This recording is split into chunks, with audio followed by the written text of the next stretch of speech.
ನನ್ನ ಪ್ರೀತಿಯ ವಿದ್ಯಾರ್ಥಿಗಳೇ, ನಿಮಗೆಲ್ಲರಿಗೂ ಮತ್ತೊಮ್ಮೆ ಆಧಾರದ ಆನ್ಲೈನ್ ತರಗತಿಗೆ ಸ್ವಾಗತ, ಸುಸ್ವಾಗತ. ಕಳೆದ ತರಗತಿಯಲ್ಲಿ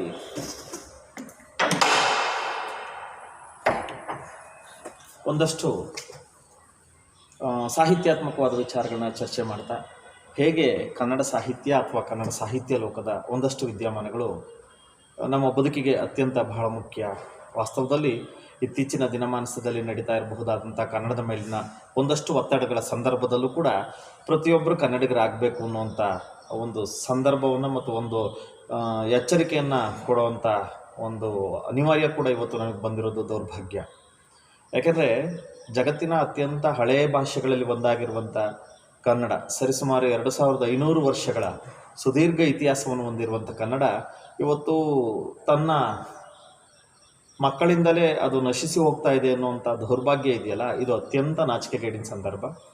ವಾಸ್ತವದಲ್ಲಿ ನಿರಭಿಮಾನ ಅನ್ನೋದಕ್ಕಿಂತ ಹೆಚ್ಚಾಗಿ ಒಂದು ರೀತಿ ಭಾಷೆಯ ಮೇಲೆ ಇರುವಂತಹ ತಾತ್ಸಾರ ಕೂಡ ಇರಬಹುದು. ಯಾಕೆಂದರೆ ಭಾಷೆಯ ಮೇಲೆ ಅಭಿಮಾನ ಇಲ್ಲ ಅಂತ ಹೇಳ್ತಾ ಇಲ್ಲ, ಆದರೆ ಈ ವ್ಯವಸ್ಥೆ ಹೇಗೆ ಬಿಂಬಿಸ್ಬಿಟ್ಟಿದೆ ಅಂದರೆ ಕನ್ನಡದಿಂದ ಏನನ್ನೂ ಸಾಧ್ಯ ಮಾಡಲಿಕ್ಕೆ ಸಾಧ್ಯ ಇಲ್ವೇನೋ ಅನ್ನುವಂಥ ಸಾಧ್ಯತೆಯನ್ನು ನಮ್ಮ ಮುಂದೆ ತೋರಿಸಿರುವಂಥ ಸಂದರ್ಭದಲ್ಲಿ ಯುವ ಜನಾಂಗ ಆದಷ್ಟು ಅನ್ಯ ಭಾಷೆಗಳ ಮೇಲೆ ಮೋಹಿತರಾಗ್ತಾ ಇರುವಂಥ ದೌರ್ಭಾಗ್ಯವನ್ನು ಇವತ್ತು ಕಾಣ್ತಾ ಇದೆ. ಆದರೆ ವಾಸ್ತವದಲ್ಲಿ ಒಂದಂತೂ ಸತ್ಯ, ಎದೆಹಾಲನ್ನು ಕೊಟ್ಟು ಬೆಳೆಸಿರುವಂಥ ತಾಯಿಯ ಮುಂದೆ ಯಾವುದೇ ಪ್ರೀತಿಯನ್ನು ಮತ್ತೊಬ್ಬ ವ್ಯಕ್ತಿ ತೋರಿಸಲಿಕ್ಕೆ ಸಾಧ್ಯ ಇಲ್ಲ. ಹಾಗೆಯೇ ನಮ್ಮ ಬದುಕನ್ನು ನಿರ್ಮಾಣ ಮಾಡಿಕೊಡುವಂತಹ ಆ ಎಂಬಂಥ ಅಕ್ಷರದಿಂದ ಶುರುವಾಗುವ ಅಮ್ಮನಿಂದ ಹಿಡಿದು ಆ ಎಂಬಂಥ ಅಂತ್ಯದವರೆಗೂ ನಮ್ಮ ಬದುಕನ್ನು ಕಟ್ಟಿಕೊಡುವಂತಹ ಒಂದು ಸುಂದರವಾದಂತಹ ಸಂಸ್ಕಾರ ಅಂದರೆ ಅದು ಮಾತೃಭಾಷೆ. ಆ ಮಾತೃಭಾಷೆಯನ್ನು ಗೌರವಿಸುವ ಮತ್ತು ಮಾತೃಭಾಷೆಯನ್ನು ಪ್ರೀತಿಸುವಂಥ ಒಂದು ಗುಣ ನಮ್ಮಲ್ಲಿ ಬರದೇ ಹೋದರೆ ಖಂಡಿತವಾಗಿಯೂ ಕೂಡ ನಮ್ಮ ಬದುಕು ನಿರರ್ಥಕ, ಅದರಲ್ಲಿ ಯಾವ ಅನುಮಾನವೂ ಇಲ್ಲ ಅನ್ನುವಂಥ ವಿಚಾರವನ್ನು ನಾನು ನಿಮ್ಮ ಜೊತೆ ಬಹಳ ನೋವಿನಿಂದ ಈ ಒಂದು ಮಾತನ್ನು ಹೇಳ್ತಾ ಇದ್ದೇನೆ.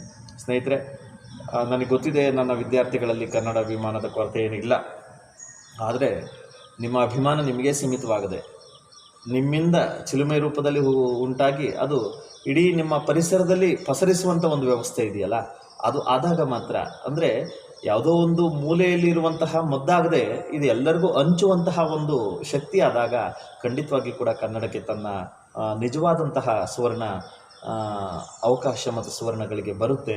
ಅಂಥದ್ದೊಂದು ಬರುವಿಕೆಗಾಗಿ ನಮ್ಮ ಯುವ ಜನಾಂಗ ಎದ್ದೇಳಬೇಕಾಗಿದೆ. ಯಾಕೆಂದರೆ ನಶಿಸಿ ಹೋಗ್ತಾ ಇರುವಂಥ ಭಾಷೆಗಳ ಸಾಲಿನಲ್ಲಿ ನನ್ನ ಕನ್ನಡವೂ ಕೂಡ ಇದೆ ಅನ್ನುವಂಥದ್ದು ಕೂಡ ಅಷ್ಟೇ ಸತ್ಯ. ಹೇಗೆ 2500 ವರ್ಷಗಳ ಇತಿಹಾಸವನ್ನು ಭಾಷೆ ಹೊಂದಿದೆಯೋ ಹಾಗೆ ಜಗತ್ತಿನಲ್ಲಿ ಕಾಣೆ ಆಗ್ತಾ ಇರುವಂಥ ಅಪರೂಪವಾದ ಕೆಲವು ಭಾಷೆಗಳಲ್ಲಿ ನನ್ನ ಭಾಷೆ ಕೂಡ ಒಂದು ಅನ್ನೋದನ್ನು ನಾನು ಮುಚ್ಚುಮರೆ ಮಾಡಲಿಕ್ಕೆ ಸಾಧ್ಯ ಇಲ್ಲ. ಆದರೆ ನಾನಾದರೂ ಹೆಮ್ಮೆಯಿಂದ ಹೇಳ್ಕೊತೇನೆ, ಜಗತ್ತಿನಲ್ಲಿ ಒಬ್ಬ ಕನ್ನಡಿಗ ಇರುವವರೆಗೂ ನನ್ನ ಕನ್ನಡ ಇರುತ್ತೆ. ಆ ಒಬ್ಬ ಕನ್ನಡಿಗ ನಾನೇ ಆಗಿರ್ತೇನೆ ಮತ್ತು ನನ್ನಂಥ ನೂರಾರು ಜನ ಇದ್ದಾರೆ, ಅವರೆಲ್ಲರೂ ಕೂಡ ಕನ್ನಡದ ಕಟ್ಟಾಳುಗಳೇ, ಇದರಲ್ಲಿ ಯಾವ ಅನುಮಾನವೂ ಇಲ್ಲ. ಆದರೆ ಕೆಲವೇ ಜನರಿಂದ ಭಾಷೆಯನ್ನು ಕಾಪಾಡಿಕೊಳ್ಳಿಕ್ಕೆ ಸಾಧ್ಯ ಇಲ್ಲ. ಹಾಗಾಗಿ ದಯವಿಟ್ಟು ಪ್ರತಿಯೊಬ್ಬ ಕನ್ನಡಿಗರು ಕನ್ನಡ ಭಾಷೆ, ಕನ್ನಡ ಸಂಸ್ಕಾರ, ಕನ್ನಡ ಸಂಸ್ಕೃತಿ, ಕನ್ನಡ ನಾಡು, ಕನ್ನಡ ನುಡಿ, ಕನ್ನಡ ಜಲ, ಕನ್ನಡ ಮನ, ಕನ್ನಡ ಜೀವನ, ಈ ಎಲ್ಲ ಕನ್ನಡ ಅಂತ ಅಂದರೆ ನಮಗೊಂದು ಭಾಷೆಯಾಗೇ ಉಳಿದಿಲ್ಲ, ಅದು ನಮ್ಮ ಬದುಕಿನ ಗ್ರಾಹಿಯಾಗಿರುವಂಥ ಅಥವಾ ಸರ್ವ ವಿಚಾರವೂ ಕೂಡ ಅದರೊಳಗೆ ಲೀನವಾಗಿರುವಂಥದ್ದನ್ನು ಕಾಣ್ತೇವೆ. ಹಾಗಾಗಿ ಸ್ವಲ್ಪ ಈ ಭಾಷೆಯ ಬಗ್ಗೆ ಜಾಗೃತಿ ಇರಲಿ, ಕನ್ನಡ ನಮ್ಮದು ಅನ್ನುವಂಥ ಅಭಿಮಾನ ನಿಮಗಿರಲಿ ಅಂತ ಹೇಳ್ತಾ ಈಗ ನನ್ನ 2ನೇ ತರಗತಿಗೆ ನಿಮ್ಮನ್ನು ಸ್ವಾಗತ ಮಾಡ್ತಾ ಇದ್ದೇನೆ. ನಾನು ಕಳೆದ ತರಗತಿಯೇ ನಿಮಗೆ ಒಂದು ಮಾತನ್ನು ಹೇಳಿದ್ದೆ, ಸಾಹಿತ್ಯ ಹೇಗೆ ಬೇಕು ಅನ್ನುವಂಥ ವಿಚಾರವನ್ನು ಅಧ್ಯಯನ ಮಾಡುವಂಥ ಸಂದರ್ಭದಲ್ಲಿ ಸಾಹಿತ್ಯ ಮನುಷ್ಯನನ್ನಾಗಿಸಲಿಕ್ಕೆ, ಇವತ್ತು ನಾಗರಿಕ ಜಗತ್ತಿನಲ್ಲಿರುವಂಥ ನಮ್ಮನ್ನು ಮಾನವೀಯ ಮೌಲ್ಯಗಳ ಚೌಕಟ್ಟಿಗೆ ತರಲಿಕ್ಕೆ ಸಾಹಿತ್ಯ ಬೇಕಾಗುತ್ತೆ.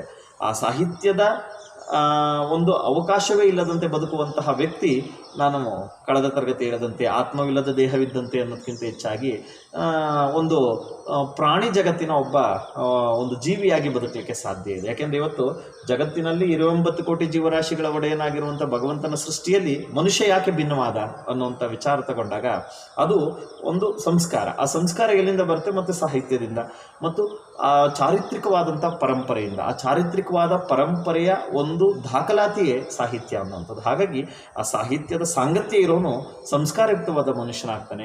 ಸಾಹಿತ್ಯದಿಂದ ದೂರವಾದವನು ಸಹಜವಾಗಿ ಒಬ್ಬ ಪ್ರಾಣಿಯ ಜಗತ್ತಿನಲ್ಲಿ ಬದುಕುವಂಥ ಅನಿವಾರ್ಯತೆಯನ್ನು ಆತ ಕಟ್ಕೋಬೇಕಾಗುತ್ತೆ ಅನ್ನುವಂಥದ್ದು. ಹಾಗಾಗಿ ಮನುಷ್ಯ ಸಂಘಜೀವಿ, ಆ ಸಂಘಜೀವಿಯ ಸಂಸ್ಕಾರದ ಬದುಕನ್ನು ಕಟ್ಕೋಬೇಕು ಅಂತಂದರೆ ಆಯಾ ಭಾಷೆಯ ಸಾಹಿತ್ಯ ಬಹಳ ಪ್ರಧಾನವಾಗುತ್ತೆ ಅನ್ನುವಂಥ ವಿಚಾರವನ್ನು ನಾನು ನಿಮಗೆ ಈ ಸಂದರ್ಭದಲ್ಲಿ ವ್ಯಕ್ತಪಡಿಸ್ತಾ ನಾನು ನೇರವಾಗಿ ಪಠ್ಯಕ್ರಮಕ್ಕೆ ಬರ್ತೇನೆ. ನಾನು ನಿನ್ನೆ ಕೂಡ ನಿಮಗೆ ಕಳೆದ ತರಗತಿಯಲ್ಲಿ ಹೇಳಿದ ಹಾಗೆ ನಮ್ಮ ಪಠ್ಯದಲ್ಲಿ 3 ಭಾಗಗಳ ಒಂದು ಪಠ್ಯಕ್ರಮವನ್ನು ನಾವು ಕಾಣ್ತೇವೆ. ಒಂದು ಪದ್ಯ ಭಾಗ, ಮತ್ತೊಂದು ಗದ್ಯ ಭಾಗ, ಮತ್ತೊಂದು ದೀರ್ಘ ಗದ್ಯ. ಆ ನಂತರದಲ್ಲಿ ನಿಮಗೆ ಏನು ಪರೀಕ್ಷಾ ದೃಷ್ಟಿಯಿಂದ ನಿಮಗೆ 4ನೇ ಭಾಗವಾಗಿ ಭಾಷಾಭ್ಯಾಸ ಬರುತ್ತೆ. ಆ ಭಾಷಾಭ್ಯಾಸವನ್ನು ನಾನು ನಿಮಗೆ ತರಗತಿಗೆ ಬಂದ ಮೇಲೆ ಅಧ್ಯಯನ ಮಾಡಿಸುವಂಥ ಕೆಲಸವನ್ನು ಮಾಡ್ತೇನೆ ನೋಡಿ. ಹಾಗಾಗಿ ಈಗ ನಮ್ಮ ಇವತ್ತಿನ ಚರ್ಚೆ ಪ್ರಾರಂಭ ಪದ್ಯ ಭಾಗ. ಪದ್ಯ ಕನ್ನಡ ಸಾಹಿತ್ಯ ಲೋಕದಲ್ಲಿ ಅತ್ಯಂತ ಶ್ರೀಮಂತವಾದಂಥ ಒಂದು ಸಂಸ್ಕಾರ. ಯಾಕೆಂದರೆ ಪದ್ಯದ ಪ್ರತಿಯೊಂದು ವಿಚಾರಗಳು ಮತ್ತು ಪದ್ಯದ ಪ್ರತಿಯೊಂದು ಬರವಣಿಗೆಗಳ ಆಳ ನಮ್ಮನ್ನು ಒಂದು ಹೊಸ ಜಗತ್ತಿಗೆ ತೆರೆಸುವಂಥ ಒಂದು ಪ್ರಯತ್ನವನ್ನು ಮಾಡ್ತವೆ. ವಾಸ್ತವದಲ್ಲಿ ಸಾಹಿತ್ಯದ ಅತ್ಯಂತ ಹೆಚ್ಚು ಬೇರು ಕಂಡು ಬರುವಂಥದ್ದೇ ಪದ್ಯದಲ್ಲಿ. ಪದ್ಯ ನಮಗೆ ಆಧುನಿಕ ಸಂದರ್ಭದಲ್ಲಿ ತನ್ನ ಅಸ್ತಿತ್ವವನ್ನು ಸ್ವಲ್ಪ ಕಡಿಮೆ ಮಾಡಿಕೊಂಡ್ರು ಕೂಡ ನಮ್ಮ ಇಡೀ ಕನ್ನಡ ಸಾರಸ್ವತ ಲೋಕದ ಅಗ್ರಶ್ರೇಷ್ಠವಾದಂತಹ ಪ್ರಧಾನವಾದಂಥ ಆಶಯ ಪದ್ಯವೇ ಆಗಿರುವಂಥದ್ದನ್ನು ನಾವು ನೋಡ್ತೇವೆ. ಪಂಪನಿಂದ ಹಿಡಿದು ನಮ್ಮ ಆಧುನಿಕ ಕನ್ನಡ ಸಾಹಿತ್ಯದವರೆಗೂ ನಿರಂತರವಾಗಿ ಅರ್ತ್ಕೊಂಬಂದಿರುವಂತಹ ಒಂದು ಸಾಹಿತ್ಯ ಪ್ರಭೇದ ಅಂದರೆ ಅದು ಕಾವ್ಯ. ಅದನ್ನು ನೀವು ಪದ್ಯ ಅಂತ ಅನ್ಕೋಬೋದು. ಯಾಕೆ ಪದ್ಯ ಮುಖ್ಯ ಆಗುತ್ತೆ? ಸಾಹಿತ್ಯ ಭಾಷೆ ಅಂದರೆ ಏನು? ಭಾಳ ಸೂಕ್ಷ್ಮವಾಗಿ ನಾವು ಅರ್ಥ ಮಾಡ್ಕೊಂಡಾಗ ನಾನು ನಿಮ್ಮ ಜೊತೆ ಮಾತನಾಡ್ತಾ ಇರೋದು ಮಾತಾಗುತ್ತೆ, ಆದರೆ ಅದನ್ನೇ ಒಂದು ಪದ್ಯಾತ್ಮಕವಾಗಿ ನಿಮ್ಗೆ ಹೇಳುವಂಥ ಪ್ರಯೋಗ ಶುರು ಮಾಡಿದಾಗ ಅದು ಸಾಹಿತ್ಯವಾಗುತ್ತೆ. ಸಾಹಿತ್ಯದಲ್ಲಿ ಸೌಂದರ್ಯ ಇದೆ, ಅಲಂಕಾರ ಇದೆ, ವರ್ಣನೆ ಇದೆ, ಒಂದಷ್ಟು ವಿಶೇಷವಾದಂಥ ಪದಪುಂಜಗಳನ್ನು ಬಳಸುವಂಥದ್ದು ಮತ್ತು ಒಂದು ನಿಯಮಬದ್ಧವಾದಂಥ ವಿಚಾರಗಳನ್ನು ನಿಮಗೆ ಅರ್ಥೈಸುವಂಥ ಕೆಲಸವನ್ನು ಕೂಡ ನಮ್ಮ ಕಾವ್ಯ ಭಾಗ ಮಾಡ್ತಾ ಹೋಗುತ್ತೆ. ಯಾರು ಕಾವ್ಯದಲ್ಲಿ ತನ್ನನ್ನು ತಾನು ತೊಡಗಿಸ್ಕೊತಾನೆ ಮತ್ತು ಯಾರು ಕಾವ್ಯದಲ್ಲಿ ತನಗೆ ಅನುಕೂಲವಾಗುವಂತಹ ರೀತಿಯಲ್ಲಿ ಬಳಸ್ಕೊಳ್ಳುವ ಸಾಮರ್ಥ್ಯವನ್ನು ಪಡ್ಕೊತಾನೆ, ಆತ ಮಾತ್ರ ಸಮರ್ಥವಾದಂಥ ಒಬ್ಬ ಚಿಂತಕನಾಗಲಿಕ್ಕೆ ಸಾಧ್ಯ ಇದೆ. ಸಾಹಿತ್ಯದಲ್ಲಿ ಬಹಳ ಪ್ರಧಾನವಾಗಿ ಕಾವ್ಯ ಅನ್ನುವಂಥದ್ದು ತನ್ನ ಒಂದಷ್ಟು ಶಕ್ತಿಯನ್ನು ಮತ್ತು ಪ್ರಧಾನ ಶಕ್ತಿಯಾಗಿ ಬಿಂಬಿತವಾಗುವಂಥ ಒಂದು ಅವಕಾಶವನ್ನು ಕಾವ್ಯ ಪಡ್ಕೊಂಡಿರೋದ್ರಲ್ಲಿ ಯಾವ ಅನುಮಾನವೂ ಇಲ್ಲ. ಇಂಥ ಕಾವ್ಯ ಭಾಗ ಅಥವಾ ಪದ್ಯ ಭಾಗ ಅಂದರೆ ಕಾವ್ಯ ಭಾಗನೇ. ಆ ಕಾವ್ಯ ಭಾಗ ಅತ್ಯಂತ ಪ್ರಧಾನವಾಗಿ ನಿಮ್ಮ ಒಂದು ಅಧ್ಯಯನದ ಪರಿಧಿಯಲ್ಲೂ ಕೂಡ ಇರುವಂಥದ್ದನ್ನು ನಾವು ನೋಡ್ತೇವೆ. ಪಠ್ಯಕ್ರಮದಲ್ಲಿ ಬಹಳ ಪ್ರಧಾನವಾಗಿ ಪದ್ಯ ಭಾಗವೇ. ನೆನ್ನೆ ಕೂಡ ನಾನು ನಿಮ್ಗೆ ಹೇಳಿದ್ದೆ, 30 ಅಂಕಗಳಿಗಿಂತ ಹೆಚ್ಚು ಅಂಕಗಳನ್ನು ಗಳಿಸುವಂಥ ಅವಕಾಶವನ್ನು ನೇರವಾಗಿ ನೀವು ಕಾವ್ಯ ಭಾಗದಿಂದ ತಗೊಳ್ತೀರಾ. ಕಾವ್ಯದ ಅರ್ಥೈಕೆ ಇದೆಯಲ್ಲ, ಆ ಕಾವ್ಯದ ಒಂದು ಸೊಗಸಿದೆಯಲ್ಲ, ಆ ಸೊಗಸನ್ನು ಅರ್ಥ ಮಾಡಿಕೊಳ್ಳುವ ಮನಸ್ಥಿತಿ ಯಾರಿಗೆ ಬರುತ್ತೆ ಆತ ಖಂಡಿತವಾಗಿಯೂ ಕೂಡ ಸಾಹಿತ್ಯಾತ್ಮಕವಾದ ಮನಸ್ಥಿತಿಯಲ್ಲಿ ತನ್ನನ್ನು ತಾನು ಗೆಲ್ಲಿಸಿಕೊಳ್ಳುವ ಮತ್ತು ಆ ಭಾಷೆಯ ಎಲ್ಲ ಭಾವಗಳನ್ನು ಅರ್ಥ ಮಾಡಿಕೊಳ್ಳುವಂಥ ಶಕ್ತನಾದಂಥ ವ್ಯಕ್ತಿ ಆಗ್ತಾನೆ. ಆ ದೃಷ್ಟಿಯಿಂದಲೇ ನಾವು ಕಾವ್ಯವನ್ನು ಪ್ರಧಾನವಾಗಿ ಅಧ್ಯಯನ ಮಾಡಿಸ್ತೇವೆ ಮತ್ತು ಕಾವ್ಯವನ್ನು ಪ್ರಧಾನ ಭೂಮಿಕೆಯಲ್ಲೇ ಪಠ್ಯಕ್ರಮದಲ್ಲಿ ಪ್ರಾರಂಭಿಕ ಹಂತದಲ್ಲೇ ನಾವು ಕಾವ್ಯವನ್ನು ಕೊಡುವಂಥದ್ದನ್ನು ಕಾಣ್ತೇವೆ.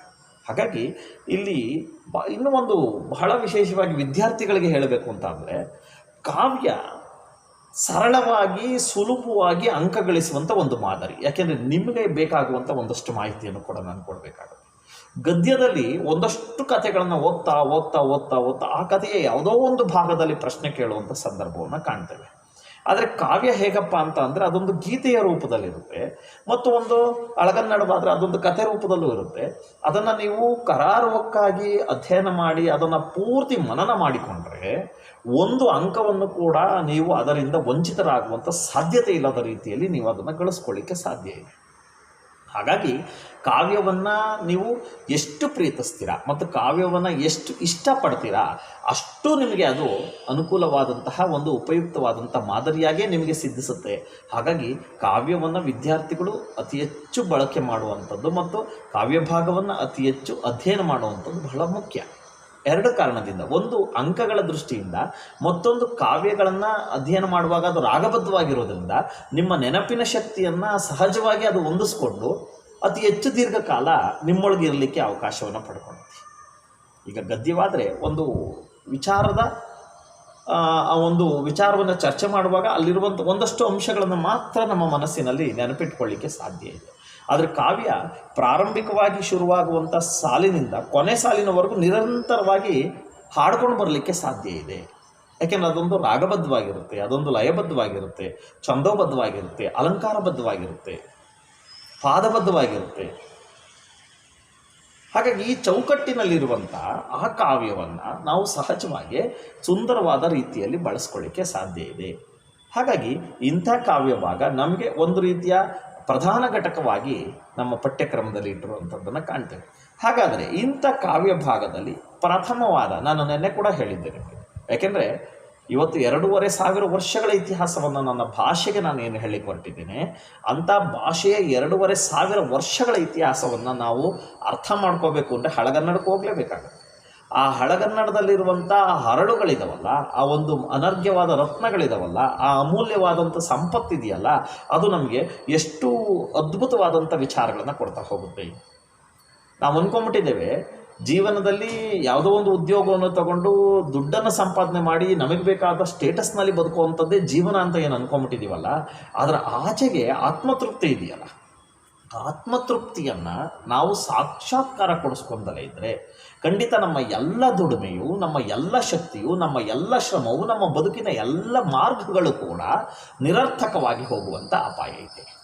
ಆ ದೃಷ್ಟಿಯಿಂದ ಬಹಳ ಎಚ್ಚರಿಕೆಯಿಂದ ನಾವು ಬದುಕನ್ನು ನಿರ್ಮಾಣ ಮಾಡ್ಕೋಬೇಕು ಅಂತಂದರೆ ಸಾಂಗತ್ಯವನ್ನು ಇಟ್ಕೊಳ್ಳಿ, ಸಾಹಿತ್ಯದ ಸಾಂಗತ್ಯವನ್ನು ಇಟ್ಕೊಳ್ಳಿ. ಮಕ್ಕಳೇ, ನಾನು ನೆನ್ನೆ ಕಳೆದ ತರಗತಿಯಲ್ಲಿ ಕೊನೆ ಭಾಗದಲ್ಲಿ ಒಂದು ಮಾತನ್ನು ಹೇಳಿದೆ, ಪುಸ್ತಕ ಸಾಂಗತ್ಯ, ಪುಸ್ತಕ ಸಂಸ್ಕಾರ ಇದೆಯಲ್ಲ, ಪುಸ್ತಕದ ಒಂದು ಸಾಮೀಪ್ಯ ಇದೆಯಲ್ಲ, ಅದರ ಸ್ನೇಹ ಇದೆಯಲ್ಲ, ಯಾವತ್ತೂ ಕೂಡ ನಿಮಗದು ದ್ರೋಹ ಮಾಡಲಿಕ್ಕೆ ಸಾಧ್ಯ ಇಲ್ಲ. ಯಾಕೆಂದರೆ ನಮಗೆ ನೆಚ್ಚಿಗೆಯಾಗಿರುವಂಥ ಸ್ನೇಹಿತರಿಂದ ಅನೇಕ ತಪ್ಪುಗಳಾಗಲಿಕ್ಕೆ ಸಾಧ್ಯ ಇದೆ, ಅಥವಾ ನಮಗೆ ನೆಚ್ಚಿಗೆಯಾಗಿರುವಂಥ ವ್ಯವಸ್ಥೆಯಿಂದ ಒಂದಷ್ಟು ಅಪರಾಧ ಆಗಲಿಕ್ಕೆ ಸಾಧ್ಯ ಇದೆ. ಆದರೆ ಪುಸ್ತಕ ಮಾತ್ರ ಯಾವತ್ತೂ ಕೂಡ ನಿಮಗೆ ತೊಂದರೆಯನ್ನು ಕೊಡುವಂಥ ಸಾಧನ ಆಗಲಿಕ್ಕೆ ಸಾಧ್ಯವೇ ಇಲ್ಲ. ಆ ದೃಷ್ಟಿಯಿಂದ ನೀವು ಪುಸ್ತಕವನ್ನು ಇಷ್ಟಪಡುವಂಥವನು ಮಸ್ತಕದಲ್ಲಿ ಜ್ಞಾನವನ್ನು ಅಸ್ತಕವಾಗಿ ಪಡಿತಾನೆ ಅನ್ನುವಂಥದ್ದು. ಅಂದರೆ ಅತಿ ಹೆಚ್ಚು ಜ್ಞಾನವನ್ನು ಪಡೀಲಿಕ್ಕೆ ನಿಮಗಿರುವಂಥ ಒಂದೇ ಒಂದು ಮಾದರಿ ಅಂದರೆ ಪುಸ್ತಕ. ಹಾಗಾಗಿ ಇತ್ತೀಚಿನ ದಿನಗಳಲ್ಲಿ ಪುಸ್ತಕೇತರವಾದಂಥ ಚೌಕಟ್ಟಿನಲ್ಲಿ ಅಧ್ಯಯನ ಮಾಡಿಸುವಂಥ ಒಂದು ಪ್ರಯೋಗಗಳನ್ನ ಯಾವಾಗ ಶುರು ಮಾಡಿದ್ರು, ಆ ಪ್ರಯೋಗಗಳಿಂದಲೇ ಮನುಷ್ಯನ ಮನೋವಿಕಾರಗಳಾಗ್ತಾ ಇರುವಂಥದ್ದನ್ನು ಕೂಡ ಕಾಣ್ತಾ ಇದೆ. ಯಾಕೆ ನಮ್ಮಲ್ಲಿ ಅಪವರ್ತನೆಗಳಾಗ್ತಾ ಇದ್ದಾವೆ, ಯಾಕೆ ನಮ್ಮಲ್ಲಿ ತಪ್ಪುಗಳಾಗ್ತಾ ಇದ್ದಾವೆ, ಸಮಸ್ಯೆಗಳಾಗ್ತಾ ಇದ್ದಾವೆ, ಮನುಷ್ಯನಲ್ಲಿ ಭಾವನೆಗಳ ಕೊರತೆ ಯಾಕೆ ಆಗ್ತಾ ಇದೆ, ಮನುಷ್ಯನಲ್ಲಿ ಆಂತರಿಕವಾಗಿ ನಿರ್ಧರಿತವಾದಂಥ ದಾರಿಯಲ್ಲಿ ಹೋಗಲಿಕ್ಕೆ ಯಾಕೆ ಸಾಧ್ಯ ಆಗ್ತಾ ಇಲ್ಲ ಅಂತಂದರೆ ಅದೇ ಆಯ್ಕೆ ಮಾಡ್ಕೊತಾ ಇರುವಂಥ ತಪ್ಪು ಮಾದರಿ. ಆ ತಪ್ಪು ಮಾದರಿಯೇ ಈ ಎಲ್ಲ ದೌರ್ಭಾಗ್ಯಕ್ಕೆ ಕಾರಣ. ಆ ತಪ್ಪು ಮಾದರಿ ಏನು ಅಂದರೆ, ತಾನು ಗಳಿಕೆಗೆ ಬೇಕಾಗುವಂತಹ ಒಂದಷ್ಟು ಆ ಕ್ಷಣದಲ್ಲಿ ಒಂದು ಉಪಯೋಗವಾಗುವಂತಹ ಒಂದಷ್ಟು ವಿಚಾರಗಳನ್ನು ಮಾತ್ರ ತಿಳ್ಕೊಳ್ಳುವಂಥ ಮತ್ತು ಅದನ್ನು ಪುಸ್ತಕೇತರವಾಗಿ ತಿಳ್ಕೊಳ್ಳುವಂಥ ಕೆಲಸಗಳಾಗ್ತಾ ಇದೆಯಲ್ಲ, ಅದನ್ನು ನೀವೇನು ಆಂಗ್ಲ ಭಾಷೆಯಲ್ಲಿ ಡಿಜಿಟಲೀಕರಣ ಅಂತ ಕರಿತೀರಲ್ಲ, ಆ ರೀತಿಯ ಪ್ರಯೋಗಗಳು ನಿರ್ಜೀವ ವ್ಯವಸ್ಥೆಗೆ ಕನ್ನಡಿ ಆಗುವಂಥ ಸಾಧ್ಯತೆಗಳನ್ನು ನಾವಿಲ್ಲ ಅನ್ನೋ ಹಾಗಿಲ್ಲ. ಆ ದೃಷ್ಟಿಯಿಂದ ಜೀವಂತವಾದ ಸಂಸ್ಕೃತಿ, ಯಾಕೆಂದರೆ ಒಂದು ಪುಸ್ತಕ ನಮ್ಮೊಂದಿಗೆ ಮಾತನಾಡುತ್ತೆ, ಆ ಭಾವನೆಗಳನ್ನು ತೆರೆಸುತ್ತೆ ಮತ್ತು ನಮ್ಮಲ್ಲಿ ಹೊಸ ಪ್ರಜ್ಞೆಯನ್ನು ಮೂಡಿಸುತ್ತೆ. ಅದಾಗದೆ ಹೋದರೆ ಖಂಡಿತವಾಗಿ ಕೂಡ ಪುಸ್ತಕ ಜ್ಞಾನದಿಂದ ವಂಚಿತರಾಗುವಂಥ ಯಾವ ವ್ಯಕ್ತಿಯೂ ಕೂಡ ಸಮಾಜದಲ್ಲಿ ಉನ್ನತ ಸ್ಥಿತಿಗೆ ಹೋಗಲಿಕ್ಕೆ ಸಾಧ್ಯ ಇಲ್ಲ. ಆ ದೃಷ್ಟಿಯಿಂದ ಬಹಳ ಪ್ರೀತಿಯಿಂದ ಪುಸ್ತಕವನ್ನು ನೀವು ಮುಟ್ಟಬೇಕಾಗತ್ತೆ.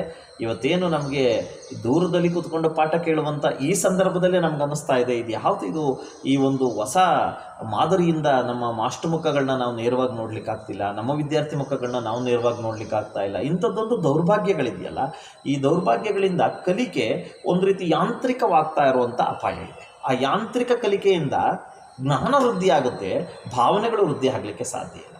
ಭಾವನೆಗಳನ್ನು ಅನುಭವಿಸ್ಬೇಕು. ಯಾವುದೇ ಒಂದು ತರಗತಿಯಲ್ಲಾಗುವಂಥ ಭಾವನೆಗಳು ಮನುಷ್ಯನ ಅಥವಾ ಆ ವಿದ್ಯಾರ್ಥಿಯ ಬದುಕಿನ ಭವಿಷ್ಯದ ಒಂದಷ್ಟು ಮಜಲುಗಳನ್ನು ಕಟ್ಟಿಕೊಡುವಂಥ ಸಾಧ್ಯತೆಗಳನ್ನು ನಾವು ತಳ್ಳಿ ಹಾಕೋ ಹಾಗಿಲ್ಲ. ಆ ದೃಷ್ಟಿಯಿಂದ ಈ ಒಂದು ನೇರವಾದಂಥ ಈ ಪುಸ್ತಕದ ಸಾಮೀಪ್ಯ ಇದೆಯಲ್ಲ, ಆ ಪುಸ್ತಕದ ಸಾಂಗತ್ಯ ಇದೆಯಲ್ಲ, ಸ್ನೇಹ ಇದೆಯಲ್ಲ, ಅದನ್ನು ಪ್ರತಿಯೊಬ್ಬ ವಿದ್ಯಾರ್ಥಿಗಳು ಬಳಸ್ಕೊಳೋದು ಅವರವರ ದೃಷ್ಟಿಯಿಂದಲೂ ಮತ್ತು ಅವರವರ ಬೆಳವಣಿಗೆಯಿಂದಲೂ ಬಹಳ ಮುಖ್ಯ ಅನ್ನುವಂಥದ್ದನ್ನು ನಾನು ಈ ಕ್ಷಣದಲ್ಲಿ ಹೇಳಲಿಕ್ಕೆ ಇಷ್ಟಪಡ್ತೇನೆ. ಸ್ನೇಹಿತರೆ, ನಮಗೆ ಇಟ್ಟಿರುವಂಥ ಮೊದಲನೇ ಪದ್ಯ ನಾನು ನಿಮ್ಗೆ ಆಗಲೇ ಹೇಳಿದ ಹಾಗೆ ಹಳಗನ್ನಡದಿಂದಲೇ ಪ್ರಾರಂಭವಾಗುತ್ತೆ ನಮ್ಮ ಪರಂಪರೆ ಅನ್ನೋದು.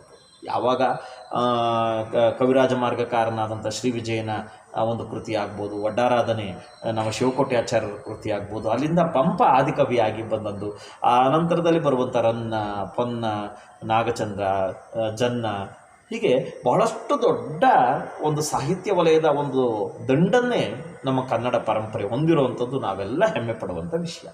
ಅಂಥ ಸಂದರ್ಭದಲ್ಲಿ ಕದಡಿದ ಸಲಿಲಂ ತಿಳಿ ಬಂದದೆ ಅನ್ನುವಂಥ ಮೊದಲನೇ ಪದ್ಯವನ್ನು ನಿಮಗೆ ಇಟ್ಟಿದ್ದಾರೆ. ಮೂಲತಃ ನಾಗಚಂದ್ರ ಅಂದಿದ ತಕ್ಷಣ ನಮಗೆ ಕಾಣಿಸ್ಕೊಳ್ಳುವಂತಹ ಬಹಳ ಮುಖ್ಯವಾದಂಥ ವಿಚಾರ ಏನಪ್ಪ ಅಂತಂದರೆ ಆತನ ಒಂದು ವಿಶೇಷವಾದಂಥ ರಾಮಾಯಣದ ಪರಿಕಲ್ಪನೆ ನೋಡಿ. ಕದಡಿದ ಸಲಿಲಂ ತಿಳಿಬಂದದೆ ಎಂಬ ಪ್ರಸ್ತುತ ಕಾವ್ಯಭಾಗ ರಾವಣನ ಮನಃಪರಿವರ್ತನೆಯನ್ನು ಒಳಗೊಂಡಂಥ ಒಂದು ಕಥಾಹಂದರ. ವಾಸ್ತವದಲ್ಲಿ 1100ರ ಸಂದರ್ಭದಲ್ಲಿ ನಾಗಚಂದ್ರ ಇದ್ದ, ಆತನನ್ನು ಅಭಿನವ ಪಂಪ ಅಂತ ಕೂಡ ಕರೆಸ್ಕೊತಾ ಇದ್ದ. ಯಾಕೆಂದರೆ ಪಂಪ ಹೇಗೆ ಮಹಾಭಾರತವನ್ನು ಬರಿತಾನೋ ಹಾಗೆ ನಾನು ರಾಮಾಯಣವನ್ನು ಬರಿತೇನೆ ಅನ್ನುವಂಥ ಪ್ರಯೋಗವನ್ನು ನಾಗಚಂದ್ರನಲ್ಲಿ ಕಾಣ್ತೇವೆ. ಈ ರಾಮಾಯಣವನ್ನು ಬರೆಯುವಂಥ ಮನೋಭಾವ ಇದೆಯಲ್ಲ, ಅಂದರೆ ಪಂಪನ ಒಂದು ಮಾರ್ಗ ಇದೆ ಆಲ್ರೆಡಿ. ನಾವು ಅದನ್ನು ಪಂಪ ಯುಗ ಅಂತಲೇ ಕರಿತೇವೆ, ಪಂಪನನ್ನು ಯುಗ ಪ್ರವರ್ತಕ ಅಂತ ಕರಿತೇವೆ.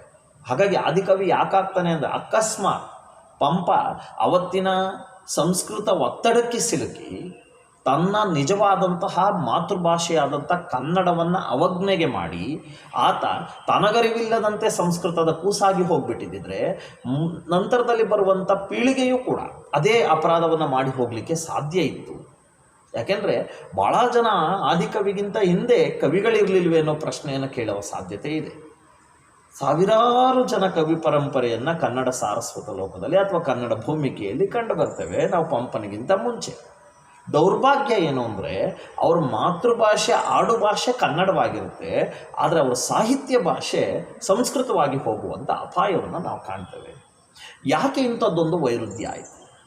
ಕನ್ನಡದ ಆಡು ಭಾಷೆಯಲ್ಲಿ ಹುಟ್ಟಿದಂಥ ಅನೇಕ ಜನ ಯಾಕೆ ತಮಗರಿವಿಲ್ಲದಂತೆ ಸಂಸ್ಕೃತ ಸಾಹಿತ್ಯದಲ್ಲಿ ತಮ್ಮನ್ನು ತಾವು ತೊಡಗಿಸ್ಕೊತಾರೆ? ನಮಗೂ ಕೂಡ ಇವತ್ತಿನ ಪರಿಸ್ಥಿತಿಯನ್ನು ಇಟ್ಕೊಂಡು ನೋಡಿದ್ರೆ ಇಂಥದ್ದೊಂದು ಸೂಕ್ಷ್ಮತೆ ನಮಗೆ ಅರ್ಥ ಆಗುತ್ತೆ. ಏನು ನಾವು ನೋಡುವಂತೆ ಇವತ್ತು ಕನ್ನಡ ನಮ್ಮ ಮಾತೃಭಾಷೆಯಾಗಿದ್ದರೂ ಕೂಡ ನಮ್ಮ ಕಲಿಕೆಯ ಆಸಕ್ತಿಯ ಭಾಷೆ ಆಂಗ್ಲ ಭಾಷೆ ಆಗಿರುವಂಥದ್ದು ಇಂಥ ದೌರ್ಭಾಗ್ಯ. ನಾವು ಬೆಳಗ್ಗೆ ಎದ್ದಾಗಲಿಂದಲೂ ಕೂಡ ಎಷ್ಟು ಸುಂದರವಾದಂಥ ಭಾಷೆಗಳನ್ನ ಬಳಕೆ ಮಾಡಲಿಕ್ಕೆ ಸಾಧ್ಯ ಇದೆ.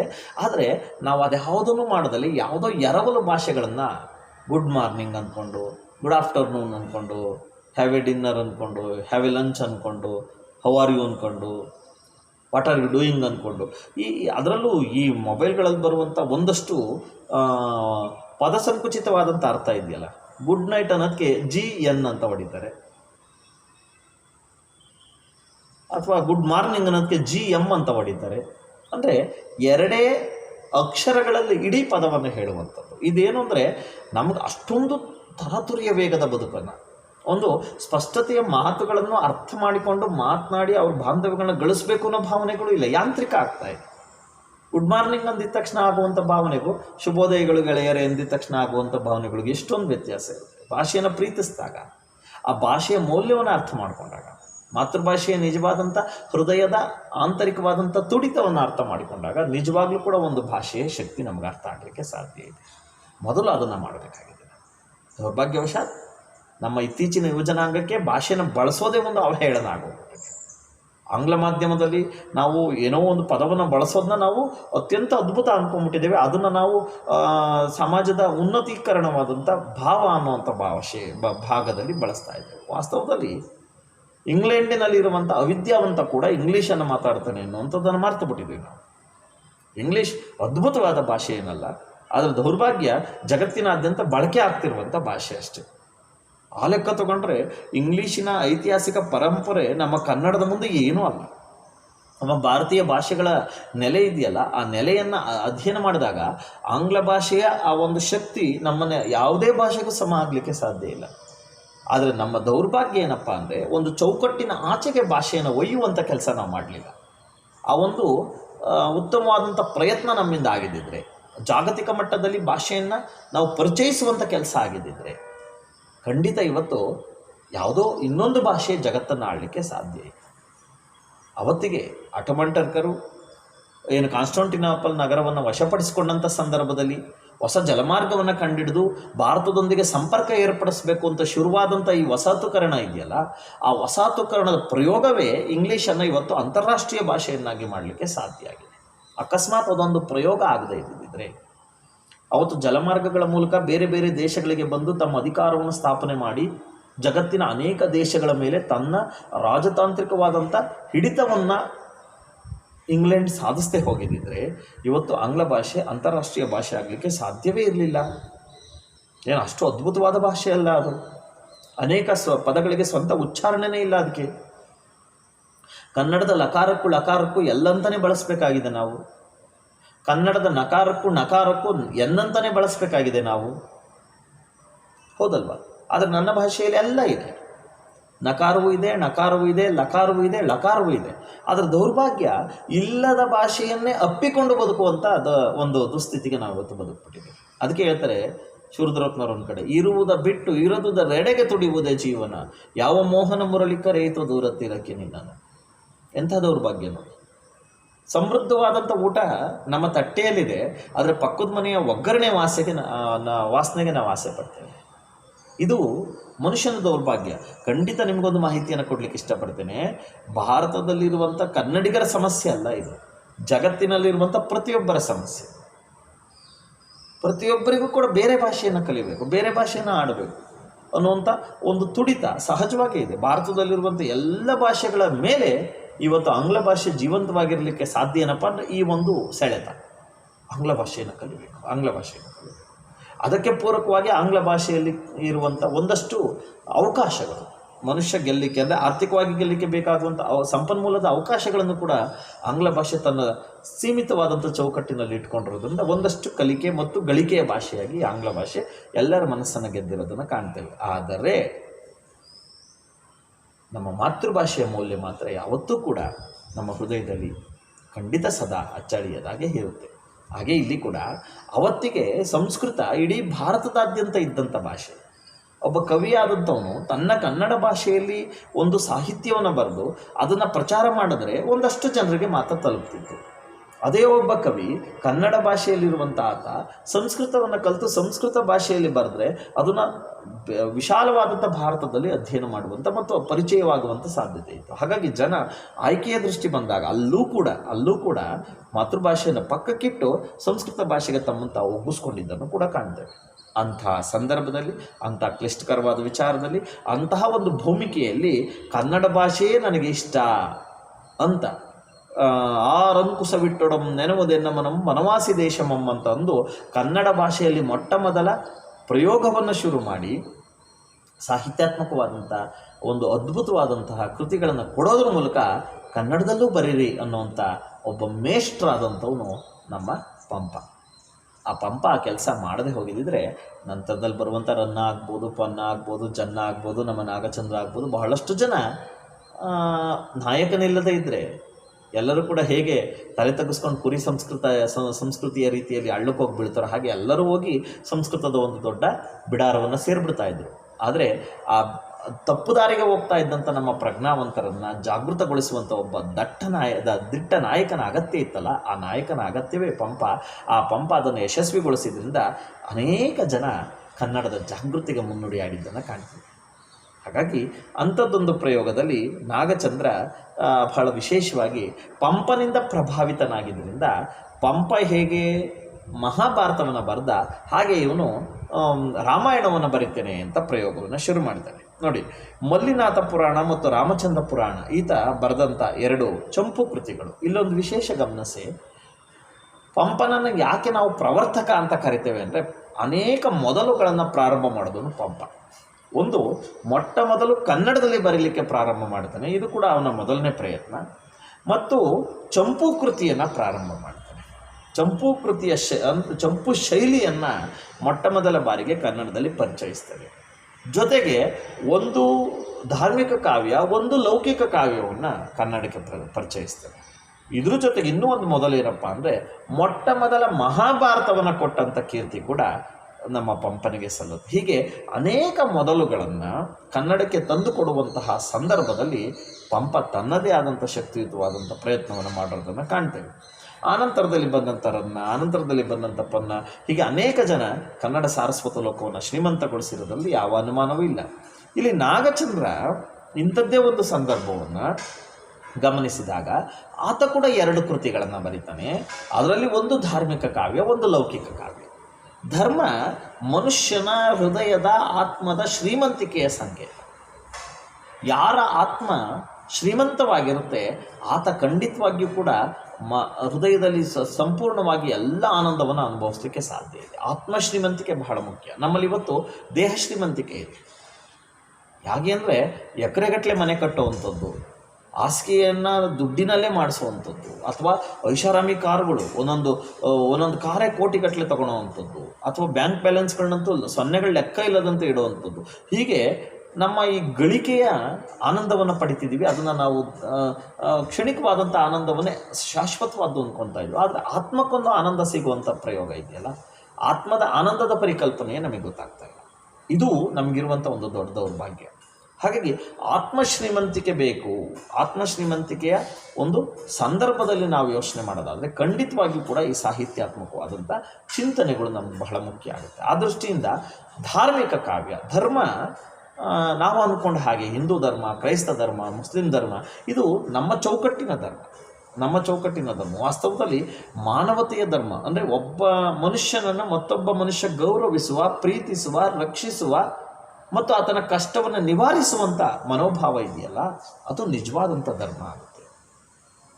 ಅಂಥ ಧರ್ಮಕ್ಕೆ ಪೂರಕವಾದಂಥ ಚಿಂತನೆಗಳನ್ನು ಕೊಡುವಂಥ ಒಂದು ದೇವರ ಮೂಲದ ಮೂಲಕವಾಗಿ ಬರುವಂಥ ಒಂದು ಕೆಲಸವೇ ಧಾರ್ಮಿಕ ಕಾವ್ಯ. ಒಬ್ಬ ದೇವರಿದ್ದಾನೆ ಎಂಬ ನಂಬಿಕೆ ಇದೆಯಲ್ಲ, ನಾನು ಈಗ ತಾನೇ ಅದನ್ನು ನಂಬಿಕೆ ಅಂತ ಕರಿತೇನೆ. ಆ ನಂಬಿಕೆ ಇದೆಯಲ್ಲ, ಆ ನಂಬಿಕೆಯ ಶಕ್ತಿಯಲ್ಲಿ ಮನುಷ್ಯನ ಒಂದು ರೀತಿಯಾದಂಥ ಬದುಕಿದೆ. ಯಾಕೆಂದರೆ ಆ ನಂಬಿಕೆಯೇ ನಮ್ಮಲ್ಲಿ ಇಲ್ಲದೆ ಹೋಗ್ಬಿಟ್ರೆ, ಆ ನಂಬಿಕೆಯೇ ನಮ್ಮಿಂದ ದೂರ ಆಗೋಗ್ಬಿಟ್ರೆ ಖಂಡಿತವಾಗಿ ನಮ್ಮ ಬದುಕು ನಿರರ್ಥಕ ಆಗಿ ಹೋಗುವಂಥ ಸಾಧ್ಯತೆ ಇದೆ. ಹಾಗಾಗಿ ಇಲ್ಲಿ ರಾಮಚಂದ್ರ ಚರಿತ ಪುರಾಣ ಅಂತ ಬರೀತಾನೆ. ವಾಸ್ತವದಲ್ಲಿ ನಮಗೆ ಗೊತ್ತಿರಲಿ, ರಾವಣನನ್ನು ನಾವು ಖಳನಾಯಕನನ್ನಾಗಿ ಬಿಂಬಿಸಿರುವಂಥ ಸಾಧ್ಯತೆಗಳನ್ನು ಕಾಣ್ತೇವೆ. ಖಳನಾಯಕ ಅಂತಂದರೆ ಗೊತ್ತಿರಬೇಕು, ಅಥವಾ ವಿಲನ್ ಅಂತ ಇಂಗ್ಲೀಷ್ನಲ್ಲಿ ಕರಿತೇವೆ. ಆದರೆ ನಾಗಚಂದ್ರ ಅಂಥದ್ದೊಂದು ದೌರ್ಭಾಗ್ಯವನ್ನು ಪಕ್ಕಕ್ಕಿಟ್ಟು ಒಂದು ದ್ರಾವಿಡ ಸಂಸ್ಕಾರದ ಮೂಲಕವಾಗಿ ರಾವಣನನ್ನು ನೋಡುವಂಥ ಒಂದು ಪ್ರಯೋಗ ಶುರು ಮಾಡ್ತಾನೆ. ಇದರ ಅರ್ಥ, ರಾವಣ ಕೂಡ ಮನುಷ್ಯನೇ, ಆತನನ್ನು ಯಾಕೆ ನೀವು ರಾಕ್ಷಸ ಅಂತ ಬಿಂಬಿಸ್ತಾ ಇದ್ದೀರಾ?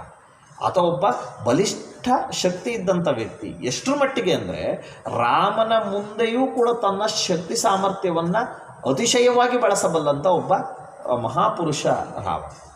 ಯಾಕೆಂದರೆ ರಾಮ ಶಿವನನ್ನು ಪೂಜೆ ಮಾಡಿ ಆಶೀರ್ವಾದ ಪಡ್ಕೊಂಡ್ರೆ ರಾವಣ ಶಿವ ಎದ್ದು ಓಡಿ ಬರುವಂತೆ ಮಾಡಿದಂಥ ಒಬ್ಬ ಮಹಾಶಿವಭಕ್ತ. ತನ್ನ ತಾಯಿಗೆ ಆತ್ಮಲಿಂಗವನ್ನು ತರ್ತೇನೆ ಅಂತ ಹೋದಂಥ ಸಂದರ್ಭದಲ್ಲಿ ಆತನಿಗೆ ಮಾಯೆಯನ್ನು ಆವರಿಸುವಂತೆ ಮಾಡಿದಂತಹ ನಾರದರ ಆ ಕಪಟತನಕ್ಕೆ ಒಳಗಾಗಿ ಪಾತಾಳ ಲೋಕದ ಮಂಡೂಕ ರಾಜನ ಮಂಡೋದರಿಯನ್ನು ಕರ್ಕೊಂಡು ಬಂದು ಇವಳೇ ಪಾರ್ವತಿ ನನ್ನ ಹೆಂಡತಿ ಅಂತ ತನ್ನ ತಾಯಿ ಕೈಕಸಾದೇವಿಗೆ ತೋರಿಸುವಂಥ ಸಂದರ್ಭದಲ್ಲಿ ತಾಯಿ ಬಹಳ ಕ್ರೋಧೋನ್ಮುಖಳಾಗಿ ಮಹಾತಾಯಿಯನ್ನು, ಆದಿಶಕ್ತಿಯನ್ನು ಹೆಂಡತಿಯಾಗಿ ಕರ್ಕೊಂಬಂದಿದೆಯಲ್ಲ ಅಂತ ತನ್ನ ಸೊಸೆಯ ಕಾಲಿಗೆ ಬೀಳಲಿಕ್ಕೆ ಹೋದಾಗ, ಸೊಸೆ ಸತ್ಯವನ್ನು ಹೇಳಿದಾಗ ಸಿಡಿದು ನಿಲ್ಲುವಂಥ ರಾವಣನಿಗೆ ಬುದ್ಧಿ ಹೇಳ್ತಾಳೆ ತಾಯಿ ಕೈಕಸ.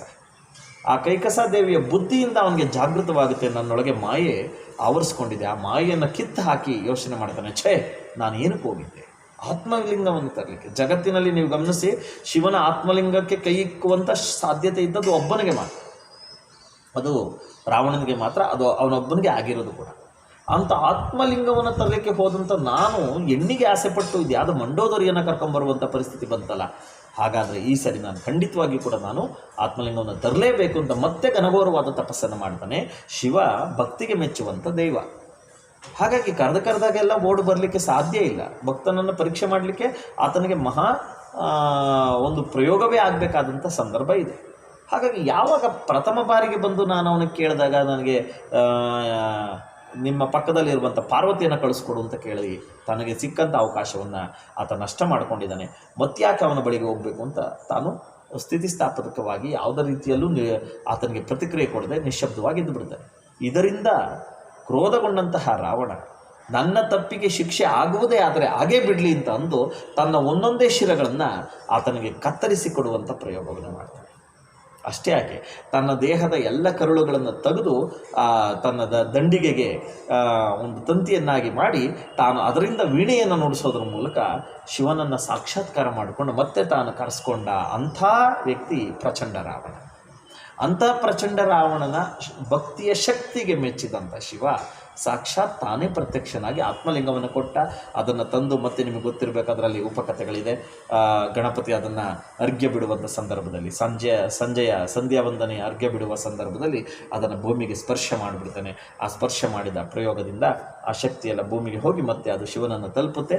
ಆ ಅದ್ಭುತವಾದ ಕ್ಷೇತ್ರವೇ ಭೂಕೈಲಾಸ ಅಂತ ಕರೆಸ್ಕೊಳ್ಳುವಂಥ ಇವತ್ತಿನ ಗೋಕರ್ಣ ಕ್ಷೇತ್ರವಾಗಿರುವಂಥದ್ದನ್ನು ಕೂಡ ನಾವು ನೋಡ್ತೇವೆ. ಹಾಗಾಗಿ ಆತ್ಮಲಿಂಗ ಭಾರತವನ್ನು ಬಿಟ್ಟು ಲಂಕೆಗೆ ಹೋಗುವುದನ್ನು ತಪ್ಪಿಸುವಂಥ ಒಂದು ಕಪಟ ಯೋಚನೆಯನ್ನು ನಾರದ ಮತ್ತು ಗಣಪತಿಯ ಪ್ರಯೋಗದಿಂದಾಗಿ ಇವತ್ತು ಆತ್ಮಲಿಂಗ ಭಾರತದಲ್ಲೇ ಉಳಿತು ಅನ್ನುವಂಥದ್ದನ್ನು ಕೂಡ ನಾವು ಕಾಣ್ತೇವೆ. ಹೀಗೆ ಬಹಳಷ್ಟು ವಿಚಾರಗಳಲ್ಲಿ ನಾವು ರಾವಣನ ಪರಾಕ್ರಮವನ್ನು ಕೂಡ ಗಮನಿಸಬೇಕಾದಂಥ ಪರಿಸ್ಥಿತಿ ಇದೆ. ಎಷ್ಟು ಮಟ್ಟಿಗಪ್ಪ ಅಂದರೆ ನಮ್ಮ ನಾಗಚಂದ್ರ ಹೇಳ್ತಾನೆ, ತನ್ನ ಎದುರಿಗೆ ಬರುವಂತಹ ಉಪರಂಬೆಯನ್ನು ಕೂಡ ಬುದ್ಧಿ ಹೇಳಿ ವಾಪಸ್ ಕಳಿಸುವಂಥ ಒಂದು ಹೆಣ್ಣು, ತನಗಾಗಿ ಒಲಿದು ಬಂದಂಥ ಒಂದು ಹೆಣ್ಣನ್ನು ವಾಪಸ್ ಕಳಿಸುವಂಥ ಔದಾರ್ಯತೆಯ ಶಕ್ತಿಯಾಗಿ ನಮಗೆ ರಾವಣ ಗೋಚರಿಸ್ತಾನೆ. ಹಾಗಾದರೆ ರಾವಣ ಯಾಕೆ ಹೀಗೆ ಮಾಡ್ದ? ಒಂದು ಉಪರಂಬೆ ಅಂತ ಅಂದರೆ ಸೀತೆಗಿಂತ ಅತಿಶಯವಾದ ಸುಂದರಿ. ಸೀತೆ ಸದ್ಗುಣ ಸಂಪನ್ನೆ, ಸೌಂದರ್ಯಕ್ಕೆ ಹೆಚ್ಚು ಮಹತ್ವ ಕೊಡಬೇಕಾದ ಅಗತ್ಯ ಇಲ್ಲ. ಯಾಕೆಂದರೆ ಸೌಂದರ್ಯ ಇದ್ದು ಹೋಗುವಂಥ ಒಂದು ಸಹಜವಾದಂಥ ಒಂದು ಪ್ರಕ್ರಿಯೆ ಅಷ್ಟೇ. ಆದರೆ ಮೌಲ್ಯ ಯಾವತ್ತೂ ಹೋಗದೇ ಇರುವಂತಹ ಒಂದು ಶಕ್ತಿ. ಹಾಗಾಗಿ ಮನುಷ್ಯ ಗುಣಯುಕ್ತವಾಗಿರಬೇಕೆ ಹೊರತು ಸುಂದರವಾಗಿರುವಂಥದ್ದು ಬಹಳ ಮುಖ್ಯ ಅಲ್ಲ. ಸೌಂದರ್ಯ ಯಾವತ್ತಿದ್ರೂ ಕಳೆದು ಹೋಗುವಂಥದ್ದೇ. ಯಾಕೆಂದರೆ ನಾನು ನಿಮಗೆ ತರಗತಿಗಳಲ್ಲೂ ಹೇಳ್ತಾ ಇರ್ತೇನೆ, ಏನು ಜಗತ್ತಿನ ಅದ್ಭುತ ಸುಂದರಿ ಅಂತ ಕರೆಸ್ಕೊಳ್ಳುವಂಥ ಐಶ್ವರ್ಯರನ್ನ ಚರ್ಮವನ್ನು ಸುಲಿದು ನಿಲ್ಲಿಸ್ಬಿಟ್ರೆ ಆ ಮಾಂಸದ ಮುದ್ದೆಯನ್ನು ನೋಡಿದ್ರೆ ಮನುಷ್ಯನ ದೇಹ ಎಷ್ಟು ತೃಣವಾದ್ದು ಅಂತ ನಮ್ಗೆ ಅರ್ಥ ಆಗುತ್ತೆ. ಕೇವಲ ಮಾಂಸ, ರಕ್ತ ಮತ್ತು ಮೂಳೆಯಿಂದ ಆಗಿರುವಂಥ ಈ ದೇಹಕ್ಕೆ ಆಸೆ ಪಡುವಂಥ ಆ ಸೌಂದರ್ಯ ಕ್ಷಣಿಕವಾಗಿ, ಆದರೆ ಗುಣ ಇದೆಯಲ್ಲ, ಆತ್ಮಗುಣ ಇದೆಯಲ್ಲ, ಅವನ ಸಂಸ್ಕಾರ ಇದೆಯಲ್ಲ, ಅದು ಶಾಶ್ವತವಾದ್ದು. ಹಾಗಾಗಿ ಅಲ್ಲಿ ಅಷ್ಟು ಸುಂದರವಾದಂತಹ ಒಂದು ಉಪರಂಬೆ ಬಂದರೂ ಕೂಡ ಆಕೆಯನ್ನು ತಿರಸ್ಕರಿಸಿದಂಥ ರಾವಣ ಯಾಕೆ ಸೀತೆ ಮೇಲೆ ಮೋಹಿತನಾದ?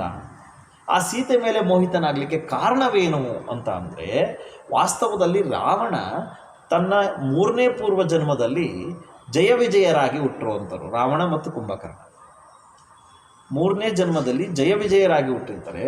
ಆ ಜಯ ವಿಜಯರಾಗಿ ಹುಟ್ಟಿರುವಂಥ ಅವರು ಏನು ಕೈಲಾಸದ ವೈಕುಂಠದ ಬಾಗಿಲನ್ನು ಕಾಯ್ತಾ ಇರ್ತಾರೆ. ಆಗ ಸಪ್ತಋಷಿಗಳಿಂದ ಶಾಪಗ್ರಸ್ತರಾಗಿ ವಿಷ್ಣುವಿನ ಆಶೀರ್ವಾದದಂತೆ 3 ಜನ್ಮಗಳನ್ನು ವಿರೋಧಿಗಳಾಗಿ ಹುಟ್ಟುತ್ತೇವೆ ಅನ್ನುವಂಥದ್ದು. ಅದರಲ್ಲಿ ಒಂದು ಜನ್ಮ ಹಿರಣ್ಯಾಕ್ಷ ಮತ್ತು ಹಿರಣ್ಯಕಶಿಪು, ಮತ್ತೊಂದು ಜನ್ಮವೇ ರಾವಣ ಮತ್ತು ಕುಂಭಕರ್ಣ. ರಾವಣ ಕುಂಭಕರ್ಣ ಆಗಿ ಹುಟ್ಟಿದ ಮೇಲೆ ಅವರನ್ನು ಸದ್ಗತಿ ಕಾಣಿಸ್ಲಿಕ್ಕೆ ವಿಷ್ಣುವಿನ ಅಂಶವೇ ಬರಬೇಕಲ್ವಾ? ಆ ವಿಷ್ಣುವಿನ ಅಂಶವೇ ಬರಬೇಕು ಅಂದಾಗ ಒಂದಷ್ಟು ವಿಧಿ ಕೂಡ ಅಲ್ಲಿ ಕೆಲಸ ಮಾಡುವಂಥದ್ದನ್ನು ಮಾಡುತ್ತೆ. ಯಾರ ಮೇಲೂ ಮೋಹಿತನಾಗದಂಥ ರಾವಣ ವಿಷ್ಣುವಿನ ಒಂದಂಶವಾದ ರಾಮನ ಹೆಂಡತಿಯ ಮೇಲೆ ಮೋಹಿತನಾಗಬೇಕು. ಯಾಕೆಂದರೆ ರಾಮನಿಂದಲೇ ಅವರಿಗೆ ಸದ್ಗತಿ ಸಿಗಬೇಕು.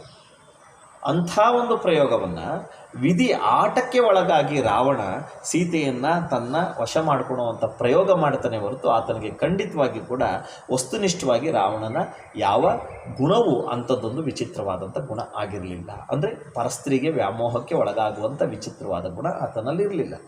ನಾಗಚಂದ್ರ ಬಹಳ ಸೊಗಸಾಗಿ ಒಂದು ಮಾತನ್ನು ಹೇಳ್ತಾನೆ. ಏನು ಅಂದರೆ, ಆತ ಪರ ಅಂಗನ ವಿರತಿವ್ರತವನ್ನು ಆಚರಿಸ್ತಾ ಇದ್ದ.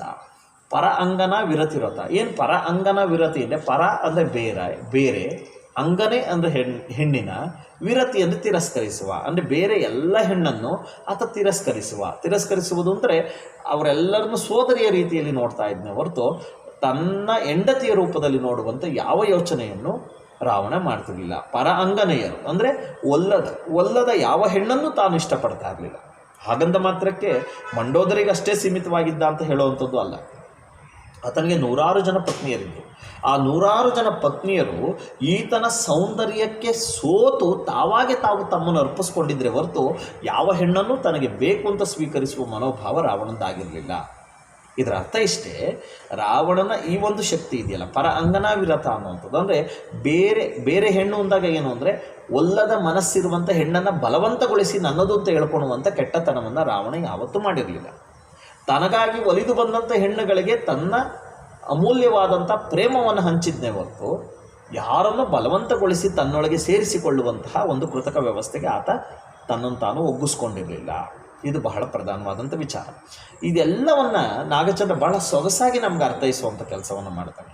ಕೊನೆಗೆ ನಮಗೆ ಗೊತ್ತಿದೆ, ರಾವಣ ಬಹಳ ಕೆಟ್ಟವನು ಅಂತ ಬಿಂಬಿಸುವಂಥ ಅವತ್ತಿನ ಸಂಸ್ಕೃತ ರಾಮಾಯಣಕ್ಕೆ ಎದುರಾಗಿ ಇಲ್ಲ ರಾವಣ ಬಹಳ ಗುಣಸಂಪನ್ನ ಅನ್ನುವಂಥ ಮೊದಲ ಪ್ರಯೋಗವನ್ನು ತೋರಿಸುವಂಥ ಒಂದು ಛಲ ಇದೆಯಲ್ಲ, ಅದು ಬಹಳ ವಿಶೇಷವಾದ್ದು. ಯಾಕೆಂದರೆ ಇಡೀ ಒಪ್ಪಿತ ಸಮಾಜದ ಎದುರುಗಡೆ ನಿಂತು ಮಾತನಾಡುವಾಗ, ಅದರಲ್ಲೂ ಕೂಡ ಕಾಶ್ಮೀರದಿಂದ ಕನ್ಯಾಕುಮಾರಿವರೆಗೂ ರಾವಣನನ್ನು ಖಳನಾಯಕ ಅಂತ ಬಿಂಬಿಸುವಂಥ ಸಂಸ್ಕೃತದ ಭೂಮಿಕೆಯಲ್ಲಿ ಕೂತು ನಾವು ಮಾತನಾಡುವಾಗ ಯಾವುದೋ ಒಂದು ಪ್ರಾದೇಶಿಕ ಭಾಷೆಯಾಗಿರುವಂಥ ಕನ್ನಡ ರಾವಣನನ್ನು ಖಳನಾಯಕನಲ್ಲ ಆತ ಪ್ರತಿನಾಯಕ, ಅಂದರೆ ನಾಯಕನಿಗೆ ಸಮಾನವಾಗಿ ನಿಲ್ಲುವಂಥ ಶಕ್ತಿ ಇರುವಂಥ ವ್ಯಕ್ತಿ ಅಂತ ಪ್ರತಿನಾಯಕನ ಸ್ಥಿತಿಗೆ ತಂದು ನಿಲ್ಲಿಸಿ ರಾವಣನನ್ನು ಒಂದು ಸುಂದರವಾದಂತಹ ವ್ಯಕ್ತಿತ್ವವನ್ನು ಅನಾವರಣಗೊಳಿಸುವಂಥ ಒಂದು ಪ್ರಯೋಗ ಇದೆಯಲ್ಲ, ಇದು ನಾಗಚಂದ್ರನ ಒಂದು ಧೈರ್ಯಕ್ಕೆ ಸಾಕ್ಷಿಯಾಗುತ್ತೆ. ಯಾಕೆಂದರೆ ಅಷ್ಟು ದಿನ ತನ್ನ ಪ್ರಮದವನದಲ್ಲಿದ್ದರೂ ಕೂಡ, ಯಾಕೆಂದ್ರೆ ನಾವಲ್ಲಿ ಅಶೋಕವನ ಅಂತೀವಿ, ಇದು ಜೈನ ಧರ್ಮದ ಒಂದು ಭೂಮಿಕೆಯಲ್ಲಿ ಅರಳಿರುವಂಥ ಒಂದು ವಿಶೇಷವಾದಂಥ ಕೃತಿ. ನಾವು ನೋಡುವಂಥ ಆ ರಾಮಾಯಣ ಹಿಂದೂ ಧರ್ಮದ ಪ್ರಕಾರವಾಗಿದ್ದರೆ, ಈ ರಾಮಾಯಣ ಜೈನ ಧರ್ಮದ ಒಂದು ಬೆಂಬಲದಿಂದ ಅಥವಾ ಜೈನ ಧರ್ಮದ ಒಂದಷ್ಟು ಪ್ರಯೋಗವನ್ನು ನಾವಿಲ್ಲಿ ಕಾಣ್ತಾ ಹೋಗ್ತೀವಿ, ಅದರ ಒಂದು ಪ್ರಭಾವವನ್ನು ಇಲ್ಲಿ ಕಾಣ್ತಾ ಹೋಗ್ತೀವಿ. ಹಾಗಾಗಿ ಇಲ್ಲಿ ಪ್ರಮದವನದಲ್ಲಿ ಅಷ್ಟು ದಿನ ಸೀತೆಯನ್ನು ಇಟ್ಟಿದ್ರು ಕೂಡ ಒಂದು ದಿನವೂ ಆಕೆಯನ್ನು ಬಲವಂತವಾಗಿ ಒಲಿಸಿಕೊಳ್ಳುವಂಥ ಕೆಲಸವನ್ನು ರಾವಣ ಮಾಡಲಿಲ್ಲ. ಅದನ್ನು ಅಲ್ಲೂ ನೋಡ್ತೇವೆ, ಸಂಸ್ಕೃತ ರಾಮಾಯಣದಲ್ಲೂ ಕೂಡ ಇದನ್ನು ನೋಡ್ತೇವೆ. ನಮ್ಮ ಏನು ಜೈನರ ರಾಮಾಯಣವಾದಂಥ ನಾಗಚಂದ್ರನ ರಾಮಾಯಣದಲ್ಲೂ ಕೂಡ ಇದನ್ನು ನೋಡ್ತೇವೆ. ಅಂದ್ರೆ ಅರ್ಥ ಆತ ಆಕೆ ಒಲಿದು ಬರಲಿ ಅಂತ ಕಾಯ್ತಾ ಇದ್ನೇ ಹೊರತು ಆಕೆಯನ್ನು ಬಲವಂತಗೊಳಿಸುವ, ಅತ್ಯಾಚಾರ ಮಾಡುವ ಯಾವ ಹೀನ ಕೆಲಸಕ್ಕೂ ಕೈ ಹಾಕಿರಲಿಲ್ಲ. ಇದು ರಾವಣನ ಉದಾತ್ತತೆಯ ಸಂಕೇತ. ಅಷ್ಟೇ ಯಾಕೆ, ನಮ್ಮ ಕುವೆಂಪು ಅವರು ಬಹಳ ಸೂಕ್ಷ್ಮವಾಗಿ ಇದನ್ನು ಹೇಳ್ತಾರೆ. ನನಗಿದೆ ಪತ್ಯಂ ನನಗದೇ ಪಶ್ಚಾತ್ತಾಪಂ ಅನ್ನುವಂಥ ಒಂದು ಭಾಗದಲ್ಲಿ ರಾಮಾಯಣ ದರ್ಶನಮನಲ್ಲಿ ಸಾಕ್ಷಾತ್ ಶೂರ್ಪನಖಿಯೇ ಬಂದು, ಅಣ್ಣ ಎಲ್ಲರನ್ನೂ ಕಳ್ಕೊಂಬಿಟ್ಟೆ, ಇರೋನು ನೀನೊಬ್ಬನಾದರೂ ನನಗೆ ಅಣ್ಣ ಅಂತ ಬೇಕು, ಹಾಗಾಗಿ ಯುದ್ಧವನ್ನು ನಿಲ್ಲಿಸಿ ಸೀತೆಯನ್ನು ವಾಪಸ್ ಕೊಟ್ಟುಬಿಡು ಅನ್ನುವಂಥ ಪ್ರಯೋಗವನ್ನು, ಆ ಒಂದು ವಿಚಾರವನ್ನು ತನ್ನ ಅಣ್ಣನಿಗೆ ತಲುಪಿಸ್ತಾಳೆ. ಆಗ ರಾವಣ ಹೇಳ್ತಾನೆ, ತಂಗಿ, ಈ ವಿಚಾರ ಬಹಳ ದಿನಗಳಿಂದಲೂ ನಾನು ಅಲ್ಲಿದೆ, ಆದರೆ ಖಂಡಿತವಾಗಿ ಕೂಡ ಸೀತೆಯನ್ನು ರಾಮನಿಗೆ ಹಿಂದಿರುಗಿ ಕೊಡ್ತೇನೆ. ಆದರೆ ನೀನು ಹೇಳಿದಂತೆ ಆತನನ್ನು ಸಂಧಿಗೆ ಕರೆದು ನಾನು ಕೊಡೋದಿಲ್ಲ, ಅಂದರೆ ಯುದ್ಧವನ್ನು ನಿಲ್ಲಿಸಿ ಸಂಧಿ ಮಾಡಿಕೊಂಡು ನಾನು ಅವನಿಗೆ ಕೊಡೋದಿಲ್ಲ.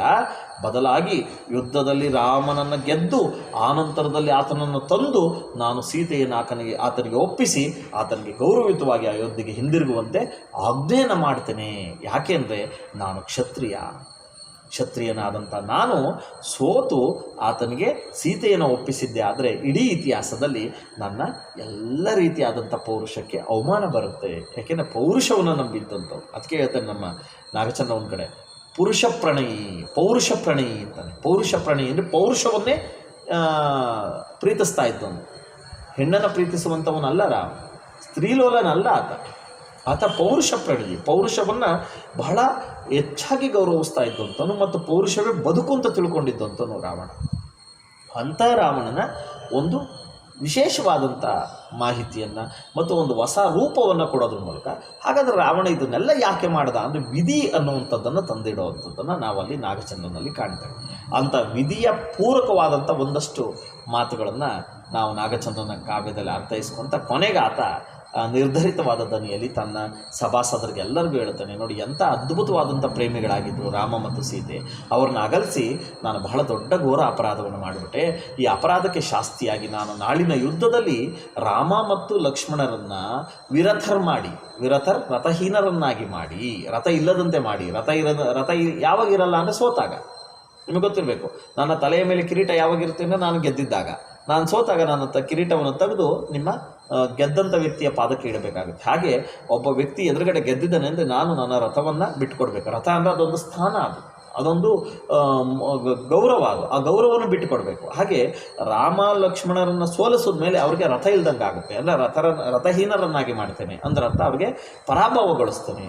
ಆ ಪರಾಭವಗೊಳಿಸಿದಂಥ ಅವರನ್ನು ರಣಾಗ್ರದೋಳು ಪಿಡಿದು, ಅಂದರೆ ಯುದ್ಧರಂಗದ ಮಧ್ಯದಲ್ಲೇ ಹಿಡಿದು ನನ್ನ ಅಂತಃಪುರಕ್ಕೆ ಕರ್ಕೊಂಬಂದು ಅಥವಾ ನನ್ನ ಸಭೆಗೆ ಕರ್ಕೊಂಬಂದು ಸೀತೆಯನ್ನು ಗೌರವದಿಂದ ಅವ್ರಿಗೆ ಒಪ್ಪಿಸಿ ಕಳಿಸ್ತೇನೆ ಅಂತಂದು ತಾನು ನಿಶ್ಚಯ ಮಾಡುವಂಥ ಮಾದರಿ ಇದೆಯಲ್ಲ, ಅದು ಬಹಳ ಸ್ವಾರಸ್ಯಕರವಾಗಿ ನಮ್ಮ ನಾಗಚಂದ್ರ ತೋರಿಸೋದ್ರ ಮೂಲಕ ರಾವಣನ ಹೊಸ ಚಿಂತನೆಯನ್ನು ಮತ್ತು ರಾವಣನ ಹೊಸ ದೃಷ್ಟಿಕೋನವನ್ನು ಕೊಡುವಂಥ ಪ್ರಯೋಗವನ್ನು ಮಾಡ್ತಾನೆ. ಅದರ ಮಧ್ಯೆ ಸೀತೆಯ ಆ ಒಂದು ವಿಫಲತೆಯನ್ನು ಅಥವಾ ಆಕೆಯ ಒಂದು ದುಃಖವನ್ನು, ಆಕೆಯ ಒಂದು ಸಂಕಟವನ್ನು ಕಂಡು ಮರುಗುವಂಥ ರಾವಣನ ಮನಸ್ಸಿದೆಯಲ್ಲ, ಅಲ್ಲಿ ಒಂದು ಮಗುವಿನ ಸಾಕ್ಷಾತ್ಕಾರವನ್ನು ಕಾಣ್ತೇವೆ. ಅಂದರೆ ರಾವಣನ ಒಳಗೆ ಒಂದು ಮಗು ಇದೆ, ಆ ಮಗುವಿನ ಮನಸ್ಸಿದೆ, ಆ ಮನಸ್ಸಿಗೆ ಬೆಲೆ ಸಿಗುವಂಥ ಅವಕಾಶವನ್ನು ನಾಗಚಂದ್ರ ಕೊಟ್ಟಿರುವಂಥದ್ದನ್ನು ಕೂಡ ನಾವಿಲ್ಲಿ ಕಾಣ್ತೇವೆ ಅನ್ನುವಂಥದ್ದು. ಇದು ನಮ್ಮ ನಾಗಚಂದ್ರ ರಾಮಾಯಣದ ಕದಡಿದ ಸಲಿಲಂ ತಿಳಿ ಬಂದದೆ. ಅಂದರೆ ಒಂದು ಬಾರಿ ಸುಜಲವಾದಂತಹ ನೀರು ಒಂದು ಕಡ್ಡಿ ಹಾಕಿ ಕದರ್ದು ಬಿಟ್ಟರೆ ಅದೆಲ್ಲವೂ ಕೂಡ ರಾಡಿ ಆಗೋಗ್ಬಿಡುತ್ತೆ. ರಾಡಿ ಆಗಿದ ತಕ್ಷಣ ಆ ನೀರು ಅಶುದ್ಧ ಅಂತ ಅಂದ್ಕೋಬೇಕಾದ ಅಗತ್ಯ ಇಲ್ಲ. ಆ ರಾಡಿ ಆಗಿರುವ ನೀರನ್ನು 1 ಗಂಟೆ ಹಾಗೆ ಬಿಟ್ಟರೆ ತಾನೇ ತಿಳಿ ನೀರಾಗುತ್ತೆ, ಮತ್ತೆ ಶುದ್ಧವಾದ ನೀರಾಗುತ್ತೆ. ರಾಡಿಯೆಲ್ಲ ಮತ್ತೆ ಕೆಳಗೆ ಕುತ್ಕೊಳುತ್ತೆ, ತಿಳಿಯಾದ ನೀರು ಮತ್ತೆ ಮೇಲಕ್ಕೆ ಬರುತ್ತೆ. ಹಾಗೆಯೇ ಮನುಷ್ಯ ಅಂದ ಮೇಲೆ ತನಗರಿವಿಲ್ಲದಂತೆ ಯಾವುದೋ ಒಂದು ಅಪರಾಧವನ್ನು ಮಾಡಿಬಿಟ್ಟ ಅಂದರೆ ಆ ಅಪರಾಧದಿಂದಲೇ ಆ ವ್ಯಕ್ತಿಯನ್ನು ಸಂಪೂರ್ಣವಾಗಿ ನಾವು ಅರ್ಥೈಸ್ಕೋಬೇಕಾದಂಥ ಅಥವಾ ಆ ಅಪರಾಧದ ಮೂಲಕವೇ ಆತನನ್ನು ಗುರುತಿಸಬೇಕಾದ ಅಗತ್ಯ ಇಲ್ಲ. ಆ ಅಪರಾಧ ಅಂತ ಗೊತ್ತಾದ ಮೇಲೆ ಆ ವ್ಯಕ್ತಿ ಅಪರಾಧದಿಂದ ದೂರವಾಗಿ ಮತ್ತೆ ತನ್ನ ಬದುಕನ್ನು ಮೊದಲಿನ ಸರಿದಾರಿಗೆ ತಂದುಕೊಳ್ಳುವುದಿಲ್ಲವೇ ಅನ್ನುವಂಥ ಪ್ರಯೋಗವೇ ಕದಡಿದ ಸಲಿಲಂ ತಿಳಿವಂದದೆ ಅನ್ನುವಂಥ ಪದ್ಯದಲ್ಲಿ ನಾವು ಅಧ್ಯಯನ ಮಾಡಬೇಕಾಗಿರುವಂಥ ವಿಚಾರ. ಇನ್ನು 2ನೇ ಪದ್ಯ ಬಂದು ವಚನಗಳು. ವಚನಗಳು ಅಂದಿದ ತಕ್ಷಣ ನಮಗೆ ಗೊತ್ತಿರಬೇಕು, ಕನ್ನಡ ಸಾಹಿತ್ಯ ಲೋಕದಲ್ಲಿ ವಚನಗಳ ಒಂದು ಪರ್ವ ಯಾವ ಮಟ್ಟಕ್ಕನ ಪ್ರಭಾವ ಇದೆಯಪ್ಪ ಅಂದರೆ ಅದೊಂದು ಸುವರ್ಣಯುಗ ಅನ್ನೋ ರೀತಿಯಲ್ಲಿ ವಿಜೃಂಭಿಸಿರುವಂಥದ್ದನ್ನು ಕೂಡ ನಾವು ಕಾಣ್ತೇವೆ. ಯಾಕೆಂದರೆ ವಚನಗಳು ಅವತ್ತಿನ ಕಾಲಕ್ಕೆ ಕನ್ನಡದ ಉಪನಿಷತ್ತುಗಳು ಅಂತ ಕರೆಸ್ಕೊಳ್ಳುವಂಥ ಶಕ್ತಿಯನ್ನು ಹೊಂದಿತ್ತು. ವಚನ ಸಾಹಿತ್ಯದ ಮೌಲ್ಯ ಹೇಗಪ್ಪ ಅಂದರೆ ಅದರ ಬಗ್ಗೆ ಮಾತನಾಡ್ತಾ ಹೋದರೆ ಮುಗಿಲಾರದಷ್ಟು ಒಂದು ಸಾಂದ್ರವಾದಂಥ ವಿಚಾರಗಳನ್ನು ಹೇಳಲಿಕ್ಕೆ ಸಾಧ್ಯ ಇದೆ. ಯಾಕೆಂದರೆ ಅವತ್ತಿಗೆ ಸಂಸ್ಕೃತ ಭೂಯಿಷ್ಠವಾದಂಥ ಕನ್ನಡದಿಂದ ಹೊರಬಂದು ಸರಳವಾದ ಭಾಷೆಯ ಮೂಲಕ ಜನಮಾನಸದಲ್ಲಿ ತಮ್ಮ ವಿಚಾರಗಳನ್ನು ತಲುಪಿಸಿ ಸಾಮಾಜಿಕ ಕ್ರಾಂತಿಯನ್ನು ಮಾಡೋದ್ರ ಮೂಲಕ ಮತ್ತು ಸಮಾನತೆಯ ಆದರ್ಶಗಳನ್ನ ಕಟ್ಟಿಕೊಳ್ಳುವಂಥ ಒಂದು ಸಂದರ್ಭವನ್ನು ಸೃಷ್ಟಿ ಮಾಡುವುದರ ಮೂಲಕ ಒಂದು ವಿಶೇಷವಾದಂಥ ಶಕ್ತಿಯಾಗಿ ನಿಂತದ್ದು ವಚನ ಸಾಹಿತ್ಯ. ಆ ವಚನ ಸಾಹಿತ್ಯದ ಆಶಯಗಳನ್ನು ನಾವು ಅರ್ಥ ಮಾಡಿಕೊಳ್ಳುವಂಥ ಸಂದರ್ಭದಲ್ಲಿ ಎಂಥ ವಿಚಿತ್ರ ವಿದ್ಯಮಾನಗಳನ್ನ ಕಾಣ್ತೇವೆ ಅಂದರೆ ಅಲ್ಲಿದ್ದಂತಹ ಅಸಮಾನತೆ, ಜಾತಿ, ಧರ್ಮ ಸಂಘರ್ಷ, ವರ್ಗ ಸಂಘರ್ಷ ಮತ್ತು ಅಲ್ಲಿರುವಂಥ ಮನುಷ್ಯನ ಕ್ಷುಲ್ಲಕವಾದಂಥ ವಿಚಾರಗಳು ಎಲ್ಲವನ್ನ ಪಕ್ಕಕ್ಕಿಟ್ಟು ಒಂದು ಸುಂದರವಾದಂಥ ಪರಿಕಲ್ಪನೆಯನ್ನು, ಒಂದು ಸುಂದರವಾದಂಥ ಚಿತ್ರಣವನ್ನು ಕಟ್ಟಿಕೊಡುವಂಥ ಮತ್ತು ಮನಸ್ಸುಗಳನ್ನು ಜಾಗೃತಗೊಳಿಸುವಂಥ ಒಂದು ವ್ಯವಸ್ಥೆ ಇದೆಯಲ್ಲ, ಅಂಥದ್ದೊಂದು ಪ್ರಚೋದನೆಯನ್ನು ಕೊಟ್ಟದ್ದೇ ನಮ್ಮ ವಚನ ಸಾಹಿತ್ಯ. ವಚನ ಸಾಹಿತ್ಯದ ಎಲ್ಲ ಆಶಯಗಳು ಆತ್ಮಶುದ್ಧಿಗೆ ಬೇಕಾಗುವಂಥ ಅಮೂಲ್ಯವಾದಂಥ ರತ್ನಗಳೇ ಆಗಿದ್ದಾವೆ ಅನ್ನೋದರಲ್ಲಿ ಯಾವ ಅನುಮಾನವೂ ಇಲ್ಲ. ಯಾಕೆಂದರೆ ವಚನ ಸಾಹಿತ್ಯವನ್ನು ಯಾರು ಅಧ್ಯಯನ ಮಾಡಿದ್ರು ಕೂಡ ಅದು ನಮ್ಮ ಆತ್ಮಮುಖಿಯಾದ ಒಂದಷ್ಟು ಕತ್ತಲೆಯನ್ನು, ಒಂದಷ್ಟು ಅಂಧಕಾರವನ್ನು ನಮ್ಮಿಂದ ತೆರೆದು ಹಾಕುವಂಥ ಅಥವಾ ನಮ್ಮಿಂದ ದೂರ ಹಾಕುವಂಥ ಪ್ರಯೋಗವನ್ನು ಮಾಡ್ತಾ ಹೋಗ್ತವೆ. ಸಾಹಿತ್ಯ ಯಾಕೆ ಓದಬೇಕು ಅಂದರೆ ಈ ವಿಷಯಕ್ಕೆ ಓದಬೇಕು. ನಮಗರಿವಿಲ್ಲದಂತೆ ನಾವು ಕಳೆದುಕೊಂಡಿರುವಂಥ ಅಮೂಲ್ಯವಾದ ಬದುಕನ್ನು ಸರಿ ಮಾಡಿಕೊಳ್ಳಿಕ್ಕೆ ಇವತ್ತು ಸಾಹಿತ್ಯ ಬೇಕಾಗುತ್ತೆ. ಆ ದೃಷ್ಟಿಯಿಂದ ಇಲ್ಲಿ ವಚನ ಸಾಹಿತ್ಯ ಎಷ್ಟು ಅಮೂಲ್ಯವಾದಂಥ ವಿಚಾರಗಳನ್ನ ಹೇಳ್ತಾ ಹೋಗುತ್ತೆ ಅಂದರೆ, ಉಪನಿಷತ್ತುಗಳು ಏನು ಸಂಸ್ಕೃತದಲ್ಲಿ ಬದುಕನ್ನು ಕಟ್ಟಿಕೊಡುವಂಥ ಒಂದಷ್ಟು ಮಾರ್ಗಸೂಚಿಗಳಾಗಿದ್ದು ಅಂಥದ್ದೇ ಒಂದು ಪ್ರಯೋಗವನ್ನು ವಚನ ಸಾಹಿತ್ಯಗಳು ಕೂಡ ಮಾಡೋದನ್ನು ಕಾಣ್ತೇವೆ. ವಚನ ಸಾಹಿತ್ಯ ಅಂದ ತಕ್ಷಣ ಒಂದು ಸಮೃದ್ಧವಾದ ಪರಂಪರೆಯ ಜಾಗೃತ ಆಗೋದನ್ನು ಕಾಣ್ತೇವೆ. ಅದೊಂದು ನನಗನ್ಸುತ್ತೆ ಕನ್ನಡದಲ್ಲಿ ವಚನ ಸಾಹಿತ್ಯ ಅನ್ನುವಂಥದ್ದು ಭಗವಂತನ ಬಳುವಳಿ ಅಂತ. ಯಾಕೆಂದರೆ ಅವತ್ತಿಗೇನಾದರೂ ವಚನ ಸಾಹಿತ್ಯ ಜಾಗೃತ ಆಗದೆ ಹೋಗಿದ್ದರೆ ಇವತ್ತಿನ ನಮ್ಮ ಸಾಮಾಜಿಕ ಜಾತಿಯ ವ್ಯವಸ್ಥೆಗಳು ಇನ್ನೂ ಅದೇ ಬೇರನ್ನು ಹಿಡ್ಕೊಂಡೇ ಕೂತ್ಕೊಂಡ್ಬಿಡ್ತಿದ್ವೇನೋ. ಸರಿಸುಮಾರು 800 ವರ್ಷಗಳ ಹಿಂದೆ ಜಾತಿ ವಿರೋಧವಾದಂಥ ಒಂದು ಸಾಮಾಜಿಕ ಕ್ರಾಂತಿಯನ್ನು ನಿರ್ಮಾಣ ಮಾಡೋದಿದೆಯಲ್ಲ, ಒಂದು ಸಮಾನತೆಯ ಆದರ್ಶಗಳನ್ನು ಬಿತ್ತಿ ಬೆಳೆಸುವಂಥದ್ದು ಇದೆಯಲ್ಲ, ಒಂದು ಉತ್ತಮವಾದಂಥ ಆದರ್ಶಪ್ರಿಯವಾದ ಸಾಮಾಜಿಕ ಮೌಲ್ಯಗಳನ್ನ ಸಮಾಜದಲ್ಲಿ ಜಾಗೃತಗೊಳಿಸುವಂಥ ಮತ್ತು ಆ ಮೂಲಕವಾಗಿ ಜಾಗೃತವಾದ ವಿಚಾರಗಳಿಂದ ಮನುಷ್ಯನ ಬದುಕನ್ನು ಉತ್ತಮವಾದಂಥ ದಾರಿಗೆ ತೆಗೆದುಕೊಂಡು ಹೋಗುವಂಥ ಒಂದು ಪ್ರಯೋಗ ಇದೆಯಲ್ಲ, ಇದು ನಮ್ಮ ವಚನ ಸಾಹಿತ್ಯದಲ್ಲಿ ಬಹಳ ಮುಖ್ಯವಾಗಿ ಕಂಡುಬರುವಂಥ ಅಮೂಲ್ಯವಾದಂಥ ವಿಚಾರಗಳು. ಸಾಹಿತ್ಯ ಕೇವಲ ಆನಂದಕ್ಕಷ್ಟೇ ಸೀಮಿತವಲ್ಲ, ಅದು ಮನುಷ್ಯನ ಹೃದಯವನ್ನು ತೊಳೆಯುವಂಥ ಒಂದು ಶುದ್ಧೀಕರಣ ವಿಚಾರವೂ ಕೂಡ ಹೌದು. ಯಾಕೆಂದರೆ ನಾವಿಷ್ಟು ದಿನ ಸಾಹಿತ್ಯದಿಂದ ಅನುಕೂಲಗಳನ್ನ ಪಡ್ಕೊತ ಬಂದು, ಆನಂದವನ್ನು ಪಡ್ಕೊತ ಬಂದು ಮತ್ತು ಪ್ರಶಸ್ತಿಗಳನ್ನ ಪಡ್ಕೊಂಡು ಬಂದಿದ್ದನ್ನು ನೋಡ್ತಾ ಇದ್ವಿ. ಆದರೆ ಮೊಟ್ಟ ಮೊದಲ ಬಾರಿಗೆ ಸಾಹಿತ್ಯವನ್ನು ಸಮರ್ಪಿಸುವಂಥ, ಸಮಾಜಮುಖಿಯಾಗಿ ಹರಿಸುವಂಥ ಮತ್ತು ಸಮಾಜದ ಜಾಡ್ಯಗಳನ್ನು ಕಿತ್ತು ಹಾಕುವಂಥ ಮತ್ತು ಸಮಾಜದ ಅನಿಷ್ಟಗಳನ್ನು ದೂರ ಮಾಡುವಂಥ, ಎಲ್ಲದಕ್ಕಿಂತ ಹೆಚ್ಚಾಗಿ ಸಮಾಜದಲ್ಲಿ ಮನುಷ್ಯನನ್ನಾಗಿಸುವಂಥ ಮೊಟ್ಟ ಮೊದಲ ಪ್ರಯತ್ನವನ್ನು ಶುರು ಮಾಡಿದ್ದು ಪ್ರಾಮಾಣಿಕವಾಗಿ ನಮ್ಮ ವಚನ ಸಾಹಿತ್ಯ. ಅಂತಹ ಪ್ರಾಮಾಣಿಕ ಪ್ರಯತ್ನದ ಫಲವಾಗಿ ವಚನ ಸಾಹಿತ್ಯದ ಸಮೃದ್ಧತೆ ಇಡೀ ಕನ್ನಡ ಸಾಹಿತ್ಯಕ್ಕೆ ಒಂದು ಮೇರು ಶಿಖರವಾಗಿ ನಿಂತಿರುವಂಥದ್ದನ್ನು ಕೂಡ ನಾವು ಅಲ್ಲಗಳೆಯುವ ಹಾಗಿಲ್ಲ. ಹಾಗಾಗಿ ಇಲ್ಲೊಂದು ಬಹಳ ವಿಶೇಷವಾದಂಥ ಒಂದು ಪರಿಧಿಯಾಗಿ ಕನ್ನಡ ಸಾರಸ್ವತ ಲೋಕದಲ್ಲಿ ಕಂಡುಬರುವಂಥದ್ದನ್ನು ಕೂಡ ನಾವು ಕಾಣ್ತೇವೆ. ಇಂಥ ವಚನ ಸಾಹಿತ್ಯವು 12ನೇ ಶತಮಾನದಲ್ಲಿ ಪ್ರಾರಂಭ ಆಗಲಿಕ್ಕೆ ಒಂದಷ್ಟು ವಿದ್ಯಮಾನಗಳು ನಮ್ಮಲ್ಲಿ ಜಾಗೃತ ಆಗಿದ್ದನ್ನು ಕೂಡ ಕಾಣ್ತೇವೆ. ಏಕೆಂದರೆ 10ನೇ ಶತಮಾನದ ಜೈನ ಪರಂಪರೆ ನಮಗರಿವಿಲ್ಲದಂತೆ ನಮ್ಮ ದೇಶದ ಹಿಂದೂ ಪರಂಪರೆಯ ಶಕ್ತಿಯನ್ನು ಅವನತಿಯೆಡೆಗೆ ತೆಗೆದುಕೊಂಡು ಹೋಗುವಂಥ ಸಂದರ್ಭ ಬಂದ್ಬಿಡ್ತು. ಪ್ರತಿಯೊಬ್ಬರು ಜೈನ ಪರಂಪರೆಗೆ ತನ್ನನ್ನು ತಾವು ಒಗ್ಗಿಸಿಕೊಳ್ಳುವಂಥ ಪ್ರಯೋಗಗಳು ಶುರುವಾದಾಗ ಸಹಜವಾಗಿ ಹಿಂದೂ ಧರ್ಮ ತನ್ನ ಅವನತಿಯ ಕಾಲವನ್ನು ಕಂಡುಕೊಳ್ಬೇಕಾದಂಥ ಪರಿಸ್ಥಿತಿ ಬಂತು. ಆಗ ಹಿಂದೂ ಧರ್ಮದಲ್ಲಿ ಇರುವಂತಹ ಒಂದಷ್ಟು ಜಾಡ್ಯಗಳನ್ನು ಮತ್ತು ಒಂದಷ್ಟು ಸಮಸ್ಯೆಗಳನ್ನು ಜಗತ್ತಿಗೆ ತೋರಿಸ್ತಾನೆ ಹಿಂದೂ ಧರ್ಮವನ್ನು ಪುನರುಜ್ಜೀವನಗೊಳಿಸುವಂಥ ಒಂದು ಪ್ರಯೋಗವನ್ನು ಶುರು ಮಾಡಿದ್ದೇ ವಚನ ಸಾಹಿತ್ಯ. ಅವತ್ತಿಗೆ ಇಂಥದ್ದೊಂದು ಪ್ರಯೋಗ ಆಗದೆ ಹೋಗಿದ್ದರೆ ಇವತ್ತಿಗೆ ಧಾರ್ಮಿಕವಾದಂಥ ಈ ಒಂದು ದೊಡ್ಡ ಚೌಕಟ್ಟನ್ನು ನಾವು ಈ ರೂಪದಲ್ಲಿ ನೋಡಲಿಕ್ಕೆ ಸಾಧ್ಯ ಆಗ್ತಿರಲಿಲ್ಲ. ಹಾಗಾಗಿ ಅವತ್ತಿಗೆ ನಮ್ಮ ಅನಿಸಿಕೆಗಳಿಗೆ ತಕ್ಕಂತೆ ಬದುಕ್ತಾ ಇದ್ದಂಥ ಮಾನವೀಯ ಮೌಲ್ಯೇತರವಾದಂತಹ ಬದುಕನ್ನು ಬದುಕ್ತಿದ್ದಂಥ ಜನರಿಗೆ ಮೊಟ್ಟ ಮೊದಲು ಜಾಗೃತಿಯನ್ನು ಕೊಡ್ತಾ ಧರ್ಮ ಮತ್ತು ಮನುಷ್ಯ ಕರ್ಮ ಎರಡನ್ನೂ ಕೂಡ ಸರಿ ನೆಲೆಗೆ ತರುವಂಥ ಪ್ರಯತ್ನವನ್ನು ಮಾಡಿದ್ದು ನಮ್ಮ ವಚನ ಸಾಹಿತ್ಯ. ಅಂತಹ ವಚನ ಸಾಹಿತ್ಯದ 12ನೇ ಶತಮಾನದ ಆ ಸ್ಥಿತಿಗತಿ ಹೇಗಿತ್ತಪ್ಪ ಅಂದರೆ ಅವತ್ತಿಗೆ ವಚನ ಸಾಹಿತ್ಯದ ಮೂಲ ಸ್ವರೂಪವೇ ತಮ್ಮ ಅಸ್ತಿತ್ವವನ್ನು ಕಾಪಾಡಿಕೊಳ್ಳುವುದು. ನಮ್ಮಲ್ಲಿ 2 ವಿಶೇಷವಾದ ಪರಂಪರೆಗಳನ್ನ ಕಾಣ್ತೇವೆ. ಒಂದು ಶೈವ ಪರಂಪರೆ, ಮತ್ತೊಂದು ವೈಷ್ಣವ ಪರಂಪರೆ. ಆ ವೈಷ್ಣವ ಪರಂಪರೆ ಎದುರುಗಡೆ ಶೈವ ಪರಂಪರೆ ತನ್ನನ್ನು ತಾನು ಕಟ್ಟಿಕೊಳ್ಬೇಕು, ಜೊತೆಗೆ ಜೈನ ಧರ್ಮದ ಒಂದು ಪ್ರಭಾವವನ್ನು ತಗ್ಗಿಸಿ ತನ್ನ ಅಸ್ತಿತ್ವವನ್ನು ಕಾಪಾಡ್ಕೋಬೇಕು. ಅದರ ಜೊತೆಗೆ ಬದ್ಧತೆಯ ಚೌಕಟ್ಟಾಗಿರುವಂಥ ಮನುಷ್ಯ ಕುಲವನ್ನು ಉದ್ಧಾರದ ನೆಲೆಯಲ್ಲಿ ತೆಗೆದುಕೊಂಡು ಹೋಗಿ ನಿಲ್ಲಿಸಬೇಕು. ಈ ಎಲ್ಲ ಜೈನ ಧರ್ಮದ ಈ ಎಲ್ಲ ವಿಚಾರಗಳು ಕೂಡ ವಚನ ಸಾಹಿತ್ಯದ ಮುಂದೆ ಇದ್ದಂಥ ಒಂದು ದೊಡ್ಡ ಸವಾಲು.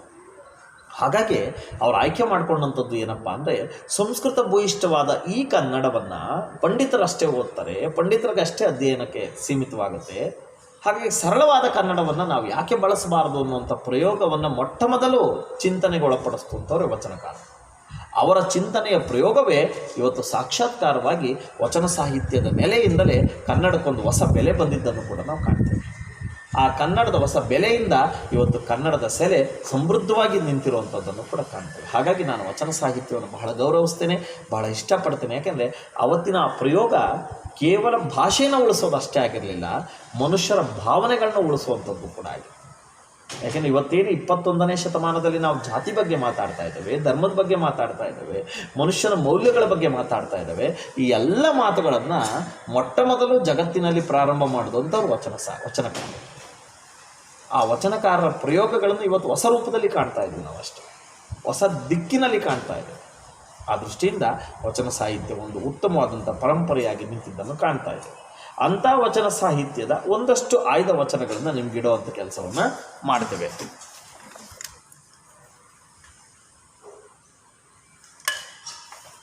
ಮಕ್ಕಳೇ, ಸಮಯ ಆಗಿರೋದೇ ಗೊತ್ತಾಗಿಲ್ಲ. ಹಾಗಾಗಿ ಇವತ್ತಿನ ತರಗತಿಯನ್ನು ಇಲ್ಲಿಗೆ ನಿಲ್ಲಿಸೋಣ. ನಾಳೆ ವಚನ ಸಾಹಿತ್ಯ ಮತ್ತು ಮುಂದಿನ ಭಾಗವನ್ನು ಅಧ್ಯಯನ ಮಾಡೋಣ ಅಂತ ಹೇಳ್ತಾ ಇವತ್ತಿನ ತರಗತಿಯನ್ನು ಮುಗಿಸ್ತಾ ಇದ್ದೀನಿ. ಎಲ್ಲರಿಗೂ ಜೈ ಹಿಂದ್, ಜೈ ಕರ್ನಾಟಕ ಮಾಡಿ.